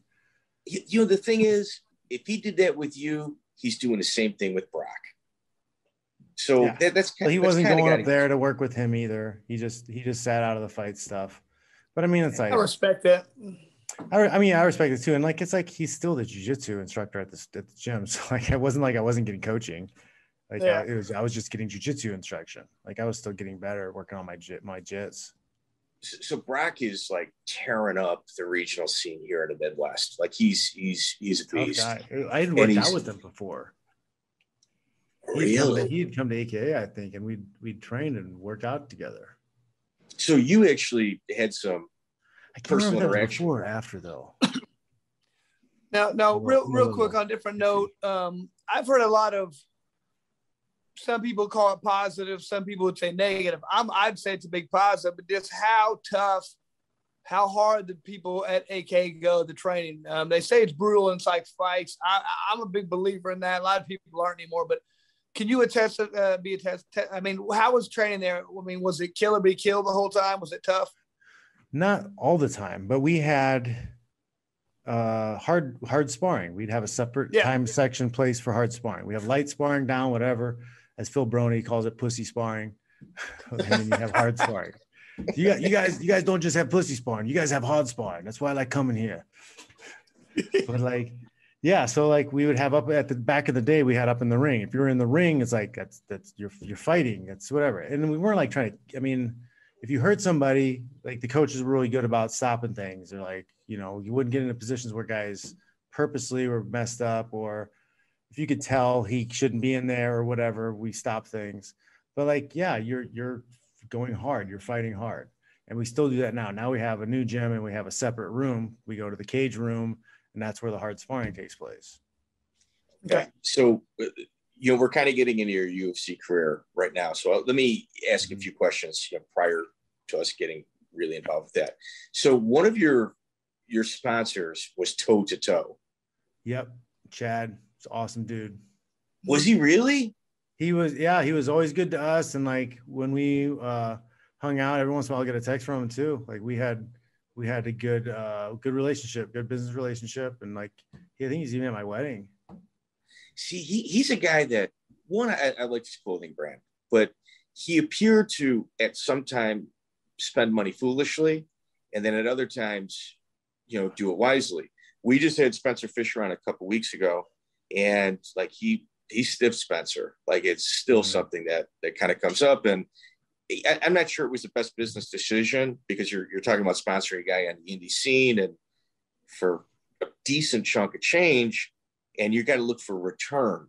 And it was interesting to see how toe-to-toe unfolded as a business. But you guys had good dealings with him. Yeah, a lot of companies got put in the grave when UFC started taxing them to sponsor their fighters. When they're like, hey, you're sponsoring 3 guys in the show, you need to pay us $50,000, to do that. And then they started saying, you need to pay us $100,000. So like I had a couple sponsors that like just cashed out of the business. Can't do it. They can't do it. Like they didn't have a budget for that. They had a budget of like $25,000 to $50,000 a year to pay all of their fighters. Like they weren't able to put that kind of money up. And I think that was purposeful. They knew what they were doing. They wanted to squeeze out all the sponsors. 100%. Because the more dependent the fighter is on the promoter to get paid, the more you can't say no. You can't say no. Yeah, they're obedient. When they offer you a shitty bout agreement, like what are you going to do? Like you're starving, your family's starving. But if you have a regular paycheck coming in, like I had a couple of times where I was making money, I was making good money every month because the sponsor was paying me monthlies. Okay, so John, you obviously care. Chris, most guys, when Dana White talks, they're kind of, they listen, they're professional. And I'm not saying John was unprofessional at all, with the statement, but you used to always kind of also laugh at him occasionally. Like you just, I don't have daddy issues. I don't have daddy issues. Most of these guys have daddy issues. They want Daddy Dana to pat him on the head and tell him they did a good job. You, Dana, you're not my daddy. I had an awesome dad. John, the thing is, it's like, okay, so there's a press conference where Sean gets done fighting and Dana was fully prepared. You can totally tell that this conversation had taken place on the phone several times before it became public, where Dana's like, yeah, if John wants the title, he's going to have to fight Josh Koshchek. At which time, John, you say? It's like, no, like you will fight with one of us has the title. Like, because they weren't going to do us any favors. Like they weren't going to pay us, a percentage of the purse when everybody will tune in to watch us beat each other up. We weren't going to tear our team apart. Our best training partner is going to go away because, you gave us an extra $5,000 or some garbage. Like, get out of here. Like I knew my worth. I knew how much the fight was worth. Like I was like, man, maybe Josh will just fight in the gym and tape it and we'll sell that. And we'll make more money than what you're going to pay us.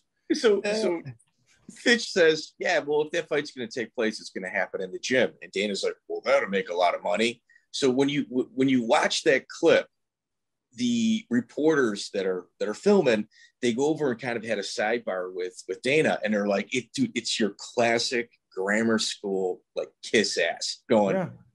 And I respect Dana. They're not the press. They are PR. It's PR. They're running public relations for the company they work for. So Chris, they go, so Dana, did you see him kind of laughing and smirking at you? Hey, Dana, did you see? I don't really like the way he kind of responded to the back and forth, and they're just geeking him up. It's almost like you're at like gym class. Girls, man. Yeah, you're at gym class. Let's try to make these two guys fight, and it's the reporter. Oh my God. Yeah, that's what it was.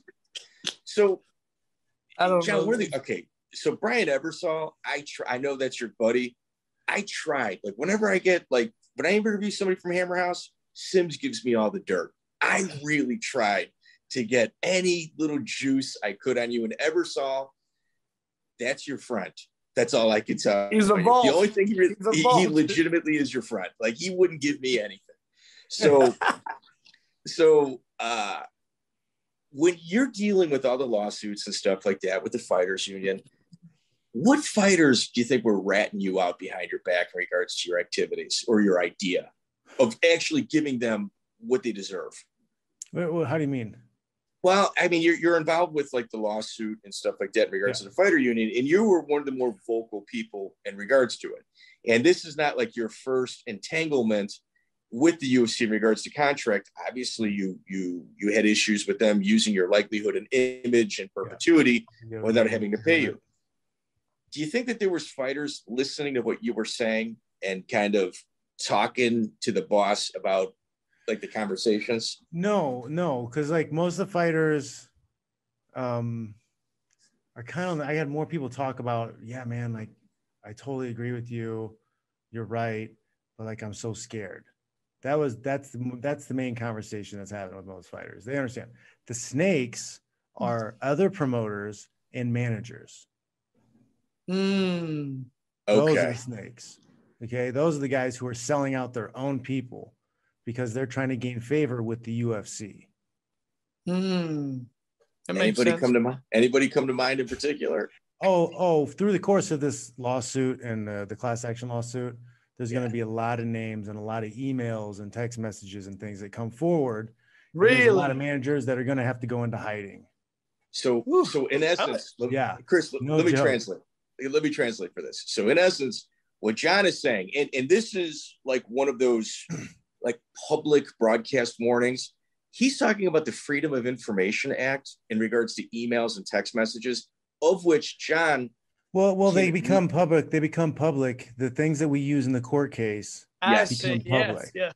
So like everybody will be able to see the instances because it's a system. We're saying that they're using a systematic approach to monopolize the market.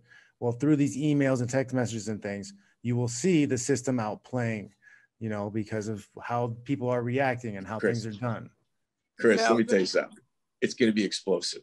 Like I can't wait. It's going to be like the National Enquirer. I already see it. Like it's kind of like while you're sitting here. Like I've got like 1,000 questions on it, but I only get to a couple. Now, Jon, I got a question for you here. This I've heard from several different people, several different angles from this saying, do you feel like this is pretty close to being like a settled thing, or what are the time frame are we looking at here? Do you have any idea? The COVID lockdown stuff didn't help anything, but like we've been waiting a very long time for a written judgment from Bullworth on class certification. He has insinuated quite strongly that he intends to grant us class certification for the bout class, but is most likely not going to give us class certification for the identity class, which I don't agree with, because you can't get the identity class without the bout class monopolization. I'm not even sure what most of that means. Chris, I'll translate. So bout class, I'll explain. Well, first off, if anybody has any questions about it, you can go to UFC.com, or not UFC.com, UFCClassActionLawsuit.com. Okay. Or UFCClassAction.com, sorry. And it has all the timelines, all the information. So if you guys want to learn more about it, you can go there. But basically, the bout class is your agreement for your entertainment agreement and your bout agreements, right? Your promotional agreement. That's bout class. The identity class is the video games and sponsorships and that stuff. So we're more than likely going to get the bout class. But he says he's waiting. He wants to be able to write the decision so well that anybody who appeals it will fail. But like it's taking an extra long time. It's taking a really long time. It's unusually long. But that's intentional. That's intentional. Yeah, it's the thing is the UFC knows it's losing. Dragging out. They're dragging it out because they continue they have a money printer. The way they're running things right now is a money printer. Money printer goes burr. So they keep making large amounts of money, and now they're prepping to go public. They might have gone public already. I think that they already did. It did. They already did. So I think that passes the cost off to investors now. Yeah, also. they can do that easy. So I was told by somebody they're going back to like the year 2010. If you fought anytime December 2010 to 2017, but CB Dalloway and another fighter joined the lawsuit. So now it's 2010, December 2010 to present day. Okay. All those fighters are going to be represented, and it's anywhere from an $800 million to $1.6 billion lawsuit. lawsuit. So that would be damages. And it's a antitrust or anti-monopoly suit. So since monopolies are illegal in the US, it pays treble in damages. So it'd be 3 times 1.6 billion. All right. So can we talk a little conspiracy? I mean, what you said is I got not my tinfoil. Okay, here we go. All right. So I'm always aware of it. Chris loves this shit. So years ago, I speak to Antonio McKee, who Chris, he's coming on soon. The guy is awesome when you kind of get him rolling. And I said to him, so Antonio, you got the UFC, you got King of the Cage. Bellator shouldn't even exist. It shouldn't even, it should have never even had a seed that sprouted anything because King of the Cage was there ahead of time. Dropped the ball. They're terrible. And I said, right. And I go, why did King of the Cage not really push it? And in essence, he said, and he insinuated, because this was being recorded, he said that the UFC controlled the sponsorships, and the sponsorships were driving King of the Cage. And those guys knew they couldn't rock that boat. We have to play ball. We're all making good money. Let's just be cool. And because of that, they were never able to advance. Do you have any knowledge? You're a California guy. Chris and I are, Midwest. I don't know much about that, but I mean, that's typical business. It's like, don't rock the boat. We don't want to be attacked. Let's just keep our head down. Yeah. Like nobody is competing with the UFC. Nobody, ever since Pride was gone, nobody, or Strikeforce was bought, nobody tried to compete with UFC. Bellator is not competing with the UFC. Okay. They're happy with where they're at. UNFC is not competing with the UFC. They are not at all. Can I give you another conspiracy question? And like, if these things are too far out there, please. I can keep going. I can go on other subject material. Scott Coker. I want you to be honest with me. Okay, Chris knows where I'm going with this. Do you honestly think that at some point he may have been on the UFC payroll based on just how bad they are? How horrible that friggin' car crash is. Like, we have Ken Shamrock that, probably throws a fake fight first. What do? Well, we headline with them 2 events later. Don't worry about it. I think Scott Coker at some point may have been on the UFC payroll. And I'm hoping that is actually in those text messages that you are talking about. That's where I'm at. I don't want to get in any trouble on Thank you. Chris, that's a yes. Some things that the lawyers may not want me talking about. They don't want me talking about too many specifics. Okay, then let's get away. Chris. Hold on now. On a different note, I think I brought this up to you before. And so, like, what the lawsuit basically is doing is just suing people, suing UFC and basically saying, I fought, 3 times in 2012. I deserve more money than what I got, correct? I mean, well, basically what's going to happen is we have economists that will plead our case to the judge, and using sports models based off of what other professional sports athletes are paid by percentage, and prize fighting, which is boxing, is paid by percentage. And they were adjusting for how much money they kept that they should have been paying us.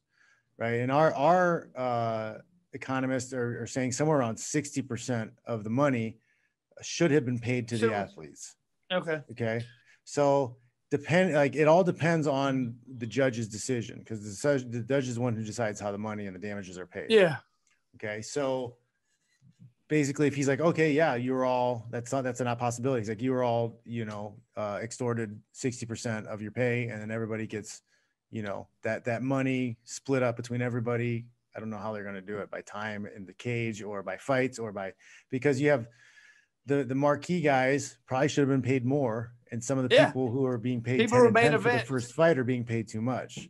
Yeah, agreed. Okay. Now, has anybody ever, like, I think I brought this up to you at one point, has anybody ever brought up the idea of, like, hey man, maybe the UFC should, try and work out some kind of like a pension-based system about if they fought there so long, you get X number of dollars or anything. I think that's. Do you guys know that boxing has a pension in California? It's not a big one. Pension in California. Do you know that? It's not a big one, but it does exist. Yes. Well, I've never heard that. It does. Well, yes. You know how many people have taken payment from that pension? Zero. You know That's why? what I mean. I've never heard of that. You know why? Nobody knows about it. Either they wash out too soon to pay money into it and collect money out of it, or they get to a level they've made so much money they don't need it. And forget about it. They have free agency. I can see that. Well, there's a difference there. Like I said, people have talked like at boxing, it's every fight's a different promoter and different organization. It's a different thing. Like with the UFC, and I've heard people say the UFC wouldn't do that because you're not an employee, you're an independent contractor. However, to me, if you have to wear a uniform, it's not necessary. If you pay the fighters if you pay them their actual worth, if you pay them market value, market share, they don't need it. They don't need it. Yeah. But my point is, since they didn't in the past, I think it'd be smart of the UFC to say, hey, we're going to set up this pension fund and pay. I mean, that'd be an easier way for them to pay out $1 billion and to be like, okay, we'll shell out a couple $100 million and we'll take care of all these fighters when they get older for the next 50 years. I think that'd be an intelligent way for them to try. I would rather have the restraints removed on the market. That way you're able to find out what your actual value is. You make that money, and then we're a part of an association, and that association fees go into a pot where the NFL. Now we have pensions, we have healthcare, we have stuff through the athletic qualifiers. Just like the NFL, NBA, all the other people. That's how they do it. But they're through that organization. So is this going to exclude people from Bellator and everything else? No, not a union, an athletic association. Like you have the Raiders, the Colts, the Chiefs, the whatever. All those players are part of the same association, but they have different promoters they work for. The team owner is the same as a promoter. Okay. That's just going to be hard. Let's get this back on track. All right. So you're right. And John, dude, you're much smarter than probably 95% of the fighters. I spent like a decade studying this, talking to union leaders, talking to lawyers, economists. That's you know what, John? Congressmen, talking to congressmen. Jeez. Your actions are selfless. It's not just for yourself, but for everybody else. I'm just don't like. I'm not selfless. I'm an asshole. Like I want my fellow fighters to be paid out. I want them to get paid out, but I also want to stick my foot up Dana's ass and the Fertitta's ass for doing what they did. The sport I love and the people that I love. Okay. They stole from my friends. I'm not cool with that. All right, here we go. You talked about Phil Baroni earlier. He's an AKA guy. You also cornered Phil with possibly the greatest cornerman, in my opinion, in MMA history, and that's Mark Coleman. What was that experience like? What was that experience like? Oh man, the tidal wave of memories of that night. Yeah. Right. Okay, so Phil's a handful already. You know, and then when he's getting ready for a fight and he's wound up, he's a powder keg, just all over out of nowhere. So we had that to deal with, and then Coleman. I would love to hear his. Coleman's there as a coach, but Coleman he's hammered. He told me that he's in the back. He's hammered. He's the hammer. Is that what you mean? The hammer was hammered, right? He's wobbling. He's like being loud. Like he'll go in and pummel hard with Phil and get him worn up, and he's screaming and slobbering and like drinking beer. The commission's like, what the hell's going on? What is this? Where was it at? Was it in Vegas? It was in Vegas. Okay, and go ahead. Yeah, I had to take I was like, guys, I got him. I'll watch Coleman. It'll be cool. Like they were going to kick him out. They're going to kick him out of the arena. Yeah. So I talked to calm down. Like, hey, Coleman, man, you gotta bring it down a little bit. You're making people nervous. They might take you out. Like, you gotta chill. He's like, oh, okay, I'll calm down. So he did like kind of like chill a little bit. But man, that was I've never had to, because I think Crazy Bob was there too, and we're just like looking at each other like do we have to choke him? Do we have to choke him and put him in the bathroom? Yeah. Because like we were afraid that he was gonna, like they'd get a fight canceled. Then him and Phil would probably get in a fight. Just like, so we were like, that was kind of like that was the look me and Bob were like giving each other, was like one of us is gonna have to choke him and put him in the bathroom. One thing we love about the Hammer House, or one of our favorite teams, for Mark Coleman's introduction to the Hall of Fame, 2 members of his fight team got in a fight out in the lobby and didn't get allowed to get into the building. Yeah. Hinkle and Randall, man. They got drunk. Hinkle and Randleman got thrown out of the Hall of Fame ceremony because they got into a fist fight with each other, like in the lobby. Yeah.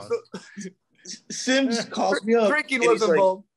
Sims calls me up and he's just like, well, there I am sitting. They're about to call Mark. I'm looking at my watch. I'm looking around. I'm texting. I'm calling. These guys aren't around. I was the only one. Sims is he's the responsible one for hammering. Oh, Jesus. That's frightening. Look at John wants to say something, but he can't. John wants to say something, but he can't. Funny. Oh no, that's awesome. Yeah. That's those are some funny memories. We love Hammer House. Hammer House, yeah, they're wild, man. Like I remember Coleman came out in a few days to San Jose and like was just warming up shadow boxing and like everybody was like, what the hell is that? Like he's a legend of the sport. He had already won the Pride Grand Prix thing, but like he'd look like he'd never boxed a day in his life. He didn't take people down. Yeah, he took him down, headbutted him. I always like to talk about how Mark Coleman would have been the GOAT if they never would have taken away headbutts. Oh yeah, for sure. He would have been undefeated through his 40s. Just 35 headbutt KOs. Yeah. So when I'm looking through like all your footage and they're mentioning Mark Coleman's name, so I know Mark. So I call him up and I'm like, hey, I'm prepping for Jon Fitch. I got to get my notes in order. And he goes, and I said, did John train with you prior to AKA? No, never. I go, never? No, not at all. Why do you ask? And meanwhile, you're working out in Purdue with him. He doesn't know. He doesn't even remember that I was at Purdue. So, right. So when I talked to him and he goes, all right, this is what you're going to ask. Oh, Fitchy boy. This is what you call, how Mark always talks. This is what you're going to ask. Fitchy boy. He's like, I was cornered Phil with him. And man, was I hammered. Get that story out of Jon Fitch. That's what he said. Bro, it's like we're trying to get one guy because like Phil is already like, I don't know if I can get him to the cage. Like a lot of fights because Phil's just he's on another level sometimes. Yeah. A lot of times he's calm, cool, whatever, collected, but then other times it's just like, who is the psychopath? And like when he gets fight time, he's really wound up, and that's like, fuck you, man. You're on eggshells. You don't want anything to go crazy or anything to go wrong because like he'll freak out, and then he's wasted all his energy screaming at people. Where's my shoes? Where's my shoes? People about his fucking shoes, and his shoes are up on the shelf where he put them. Like. Do you remember who he was fighting? The commissioner's looking at him, and he's like, "Why are you staring at me? Quit looking at me!" Like, just you're trying to keep him. Do you remember who he was fighting that night? You cornered him. Tavares. It was his last UFC fight. Tavares, I think. And I remember he performed really well. He got kicked in the dick, and then like once he got kicked, his head switched, and like it took him out of the fight. He never recovered. Wow. So I remember one of my first UFCs, I fought Robbie Lawler. And I remember I'm in the locker room kind of warming up, and all of a sudden, like the door kicks open, and I look over, and some dude walks in with like some big like boom box, boom. There's like 4 guys walking in, Phil's with them. I'm just like, he had this entourage, and the commissioner's like, you can't all come in here. You can't. They kind of kicked some of the guys up. I was like, oh, he was a handful. But I mean, I was like, what the hell's going on here, man? It was hilarious. Chris, that was his theme song. That wasn't an opera. It was hilarious. I was like, what the hell's going on? You're in the back of the locker room dressing room with the UFC. Everybody's got like 2 cornermen. All of a sudden, like 5 guys come in with Phil, this big old boom box the guys carrying. It was all loud. I was like, what? And it was just funny, man. So, John, and like we're tying up here. We cut our teeth on the on the independent circuit. So let me just get, if you don't mind, if you've got a little bit of time, I'd like to get a couple more fights out, if you're okay with it. Yeah, sure. Josh Burkman. Your fight against Josh Burkman up until this point, it's in the UFC fight night, and another fight Burkman's I was brought in to lose. You were, and Burkman was running through everybody. He was on the Ultimate Fighter, gets hurt in his first fight, even though he won against Melvin Gillard, and a lot of people thought he was going to win that season, and they brought you in to lose. It's almost as if Dana's a really smart guy, whether you like him or not. You can't deny his intelligence. It's almost as if he always knew you were going to be a pain in his ass.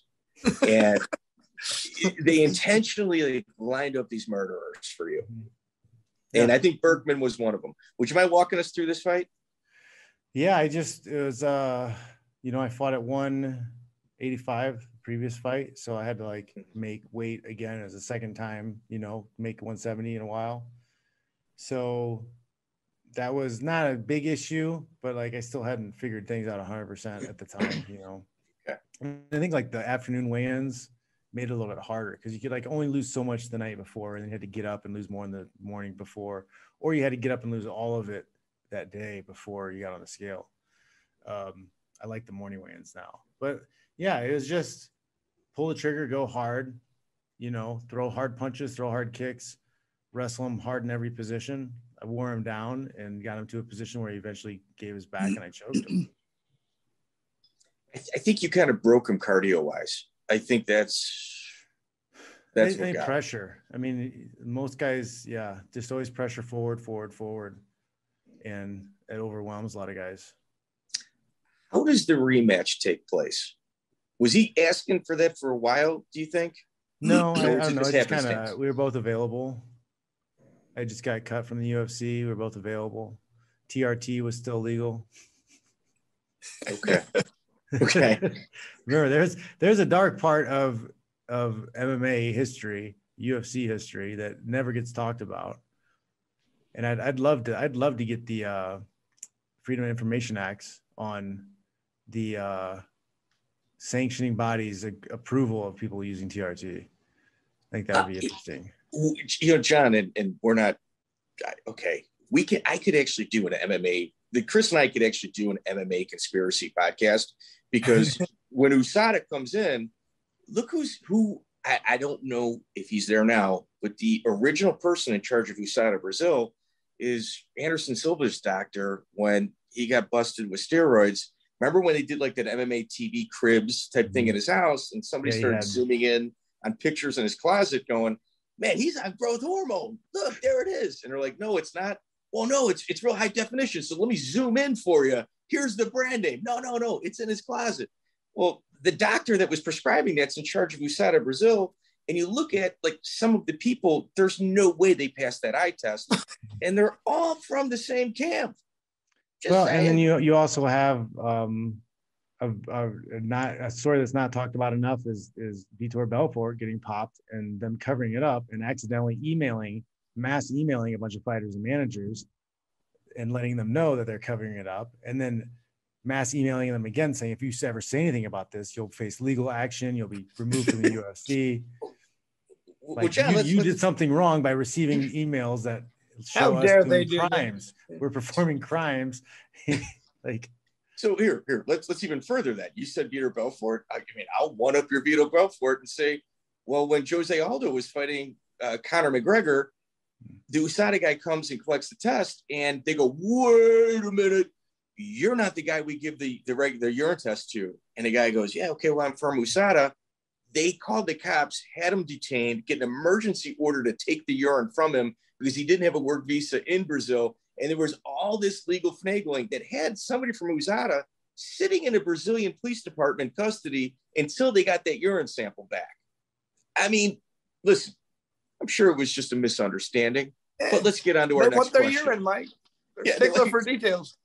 So your second Burkman fight, man, Steve Mazzigati, what is your opinion of him as a referee? Oh, I mean, I don't have any problems with that. I fight out of a lot of chokes, and it was a fast thing where I wanted to get through that fight so fast. I was like, this guy's nothing. I want to get through him. I got in on a leg. I was going to pick up and slam him. Well, he already had the choke. I knew he had the choke. I was going to slam my way out of a choke. That doesn't work out very often, So I picked him up as I started going up. I already started losing control of my legs, and I started, diving into the ground. I was like, oh shit, I should have fought the choke first. And then I got slept and woken up, and it was not in a happy place. I wasn't in a happy place going into that fight in the first place. So to properly kind of frame this for the people at home that might not be familiar with the fight, it's a quick one.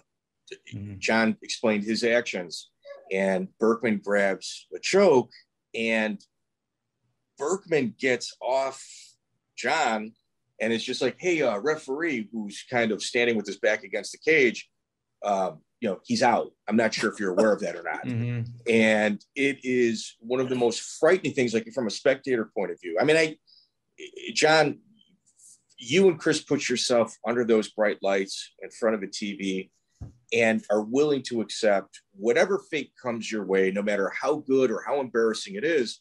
It takes a lot of fortitude for somebody to even put themselves in that position.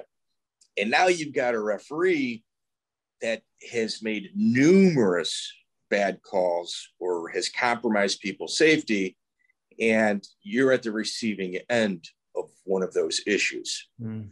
Did you guys have a conversation about that afterward? No, I didn't. I've never thought twice about it because, we started, me and Chris started in the Wild West. People almost died a lot of times. It wasn't. I didn't feel special. How dare you? How dare you? I'd seen it. Well, At least he didn't one of have many axe or nails sticking out of his gloves. I love it. All right. Well, if I would have started, these younger guys are pampered. They can cry about that stuff. So, Chris, we're wrapping up. Jon, if you've got 5 more minutes, can I hit you with a couple more questions? Yeah. Okay. And like I said, dude, if I've worn out my welcome with people in the past, it's okay. If you got to go, you got to go. Firas Zahabi, you have some issues with a steroid test at some point. I'm not familiar with it. It was a spiral down. I got cut from the UFC. Guys were still using legal TRT through doctor recommendations. And I lost to Burkman. I'm realizing that I took a huge pay cut. I was making less money with winning a fight in the next organization as I was losing a fight in the UFC. And in the UFC, I was fighting 2 to 3 times a year. It's guaranteed 3 times a year, pretty much, unless I was injured. And now I was once every 9 months. So I'm married, have kids, struggling money-wise, and everybody else is cheating and making more money. So I'm why am I doing this? Why am I not cheating? What am I winning? What am I winning? What am I getting out of this by doing things the right way? I'm not being rewarded. I'm not knocking people out. I kind of thought maybe that's why I don't knock people out is I'm not on the steroids they're on. So, I fight Pilares. I get the Pilares fight and I'm this guy's a dirty cheater. I might as well do this stuff too. I had also seen people that I fought. I'd seen their exemptions. Because when we do our check-in at the fights, I'm not going to rat anybody out, but I saw the therapeutic exemption. And I'm okay, well, this person's definitely on TRT. I see it right here. Therapeutic exemption for it. It's not a guess. I'm that's crazy. So I'm thinking why am I being the white knight? What am I getting out of it? So I made the bad decision to try to cheat against Pilares. And it was the worst experience of my life because really? I had no idea what I was doing. Right? The gimmick was that you're supposed to be able to replace your normal testosterone levels with synthetic testosterone. And the synthetic testosterone is just better. It's like rocket fuel. So it's an advantage. But because it's the same level, you won't get picked up because when they test your ratios, because that's the cheap test they do, they test your ratios, your testosterone to estrogen. It's as long as you're 3 to 1, or I think Vegas at the time was 6 to 1, you're fine. But your normal human ratio is 1 to 1, but they would allow up to this point. So as long as you don't hit the marker, you're fine. So I was trying to I think War Machine did a video about this and explained it. And I'd listen to him.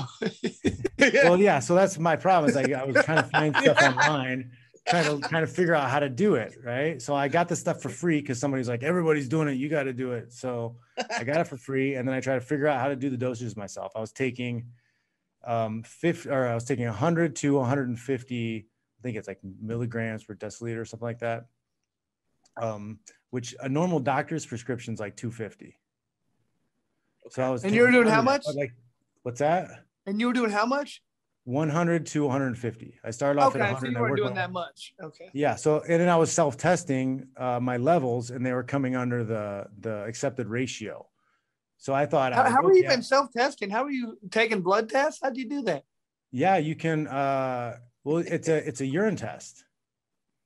Oh, okay. You can find a clinic in your town sometimes, or like you could do mail-in. Wow.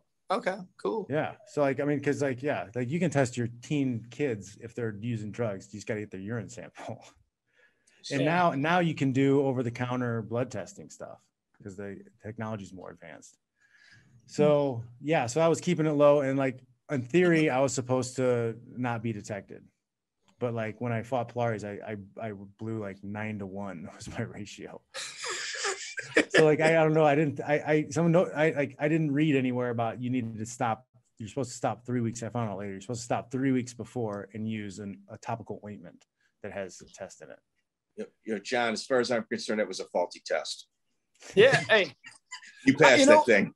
You know what my favorite is? Chael Sonnen's response today is like, what is a normal person? 800, and I was only 1,400. They caught me on an off day. I should usually be around 2,000. That's a great response. Chael's the man when it comes to that. So, John, one of the unwritten rules that you find in mixed martial arts is whenever there's a failed test, generally speaking, there's disappointment. There's disappointment with yourself, obviously your camp, your loved ones, and the other team is just like, wow, and they kind of let it slide. You lose the fight to Kohler, and Firas Zahabi, for some reason, like goes on a tirade. Like it's like almost something that's personal. Was there something that took place between you and Firas when you fought George St. Pierre? I don't even really know who he is. Like I don't know who like maybe sometimes like I don't really follow the sport. Like I don't know who people's coaches are. I didn't know he was a GSP guy. You know, maybe that's the reason he was upset. Yeah, I don't know who he is. Like they say his name, I don't know. Like that's really the kind of first time he's been on my radar. I'm like, I don't know this guy. What do I know? Chris, this is what happened, and this is me forecasting. Firas goes and introduces himself to John. John literally doesn't know who he is. Probably asks, "Yeah, do you want an autograph? What do you want?" You know, Start signing his forehead. It's just kind of spiraled downward because, man, he's not even involved in the equation. For him to come forward the way he did, it sounded there was something personal. I don't know. Maybe he's trying to draw some kind of drama or something into he's just trying to put more light on the fight or something. I don't know. Because I'm not a person who does that. I like just to fight. Like I'm not a big pro wrestling. I don't sell the fight on that pro wrestling level. That's not what attracts me to fighting. Weird. Yeah, it was strange. All right. Can you give us rolling with Khabib? How dominant was he in the gym? Oh, he's a monster. He's a monster on top. Like I used to like make myself get into shape and go in when he was coming into town because like I was one of the only guys who could like get away from him. Like I might be able to get away 1.5 times per round on bottom. 1.5. He's just he's just grip strong, but like I developed a lot of technique because of working with him, because like it was like worst case scenario having Khabib on top of you in certain positions. And I was like, I had to really figure out what's the best technique to attack this, because like if you're doing stupid stuff, like you're going to get drained fast because that pressure is just exhausting. Absolutely exhausting. In his style of wrestling, was it difficult for you to adjust to? No, man, we're kind of really similar, like straightforward. He wants to get to the single leg, you know, he'll neck wrestle you a little bit. Like he's just going to shove it down your throat. So the crazy thing is, John, you're known for your cardio. Like you are an absolute workhorse. For you to say you were like, it's exhausting wrestling him, that's frightening. I mean, it really is. Yeah. Khabib and Cosmo. Oh man, what's I just blinked his name. The Gray Maynard. They're the two strongest pound for pound guys I've ever grabbed hold of me. Yeah. Like they do not feel like 55 pounders, bro. Like, wow. But of course, like when they're coming into training, they're like high 80s. Yeah. Right. Did you ever roll with Cosmo? I don't think I did. Okay. But like it's at one of their like I don't ever remember their names. Show me a picture of the guy. I've had so many guys come through. I've had so many guys I worked out with, and like, yeah. That's cool. All right, Chris. Like I said, I've got more questions, but we've had more time with him. Yeah. Than, hey, John, you know, like I said, it's been an honor to go down memory lane with you. I love the fact you get to like let everybody know what's been going on with your career, how you got here. I love the old school stories Yeah, and dude, people just never. A lot of memories come back. Well, they just never understand how it used to be. And people look at people's records and how they started off. Where it's like, dude, you took a fight without even training. You didn't spar for 7 fights. Yep. That's nuts. People won't get that ever. People will never understand that. It was Kyle Jensen was the first fight I had sparred before I fought. I mean, and that's just, I love hearing that stuff. And we need to have stuff like this on here so people understand that that's where this sport came from. And without people like you telling people, they'll never know about. So thank you for your time, brother. Well, thank you. And like people can read more about it. I have one book out that has my journals from that time period.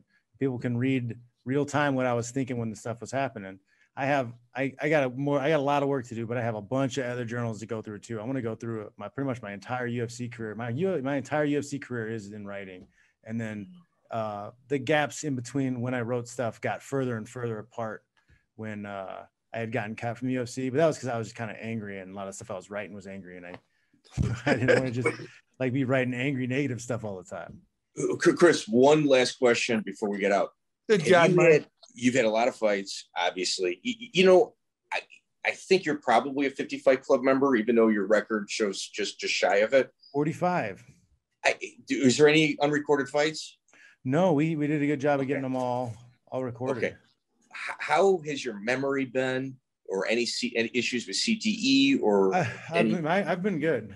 I did. There's the Cleveland Clinic is doing a study. I went twice to get my brain checked and scanned. When COVID happened, I didn't go the third time. If they send me another invitation, I'll probably go the next time, just to check. They'll do pictures, speech tests, all kinds of other stuff. I feel like I'm doing great. My thinking, cognitive abilities are great. I've never been great with names, but yeah. Have you looked into like psilocybin or yes. lion's mane? I big proponent of microdosing.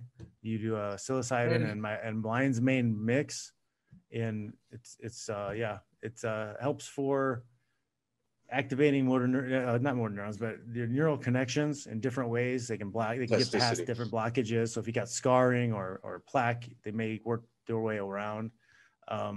And then psilocybin's also been shown to grow brain cells. So I think there's a lot of promise in using that as some kind of cerebral medication.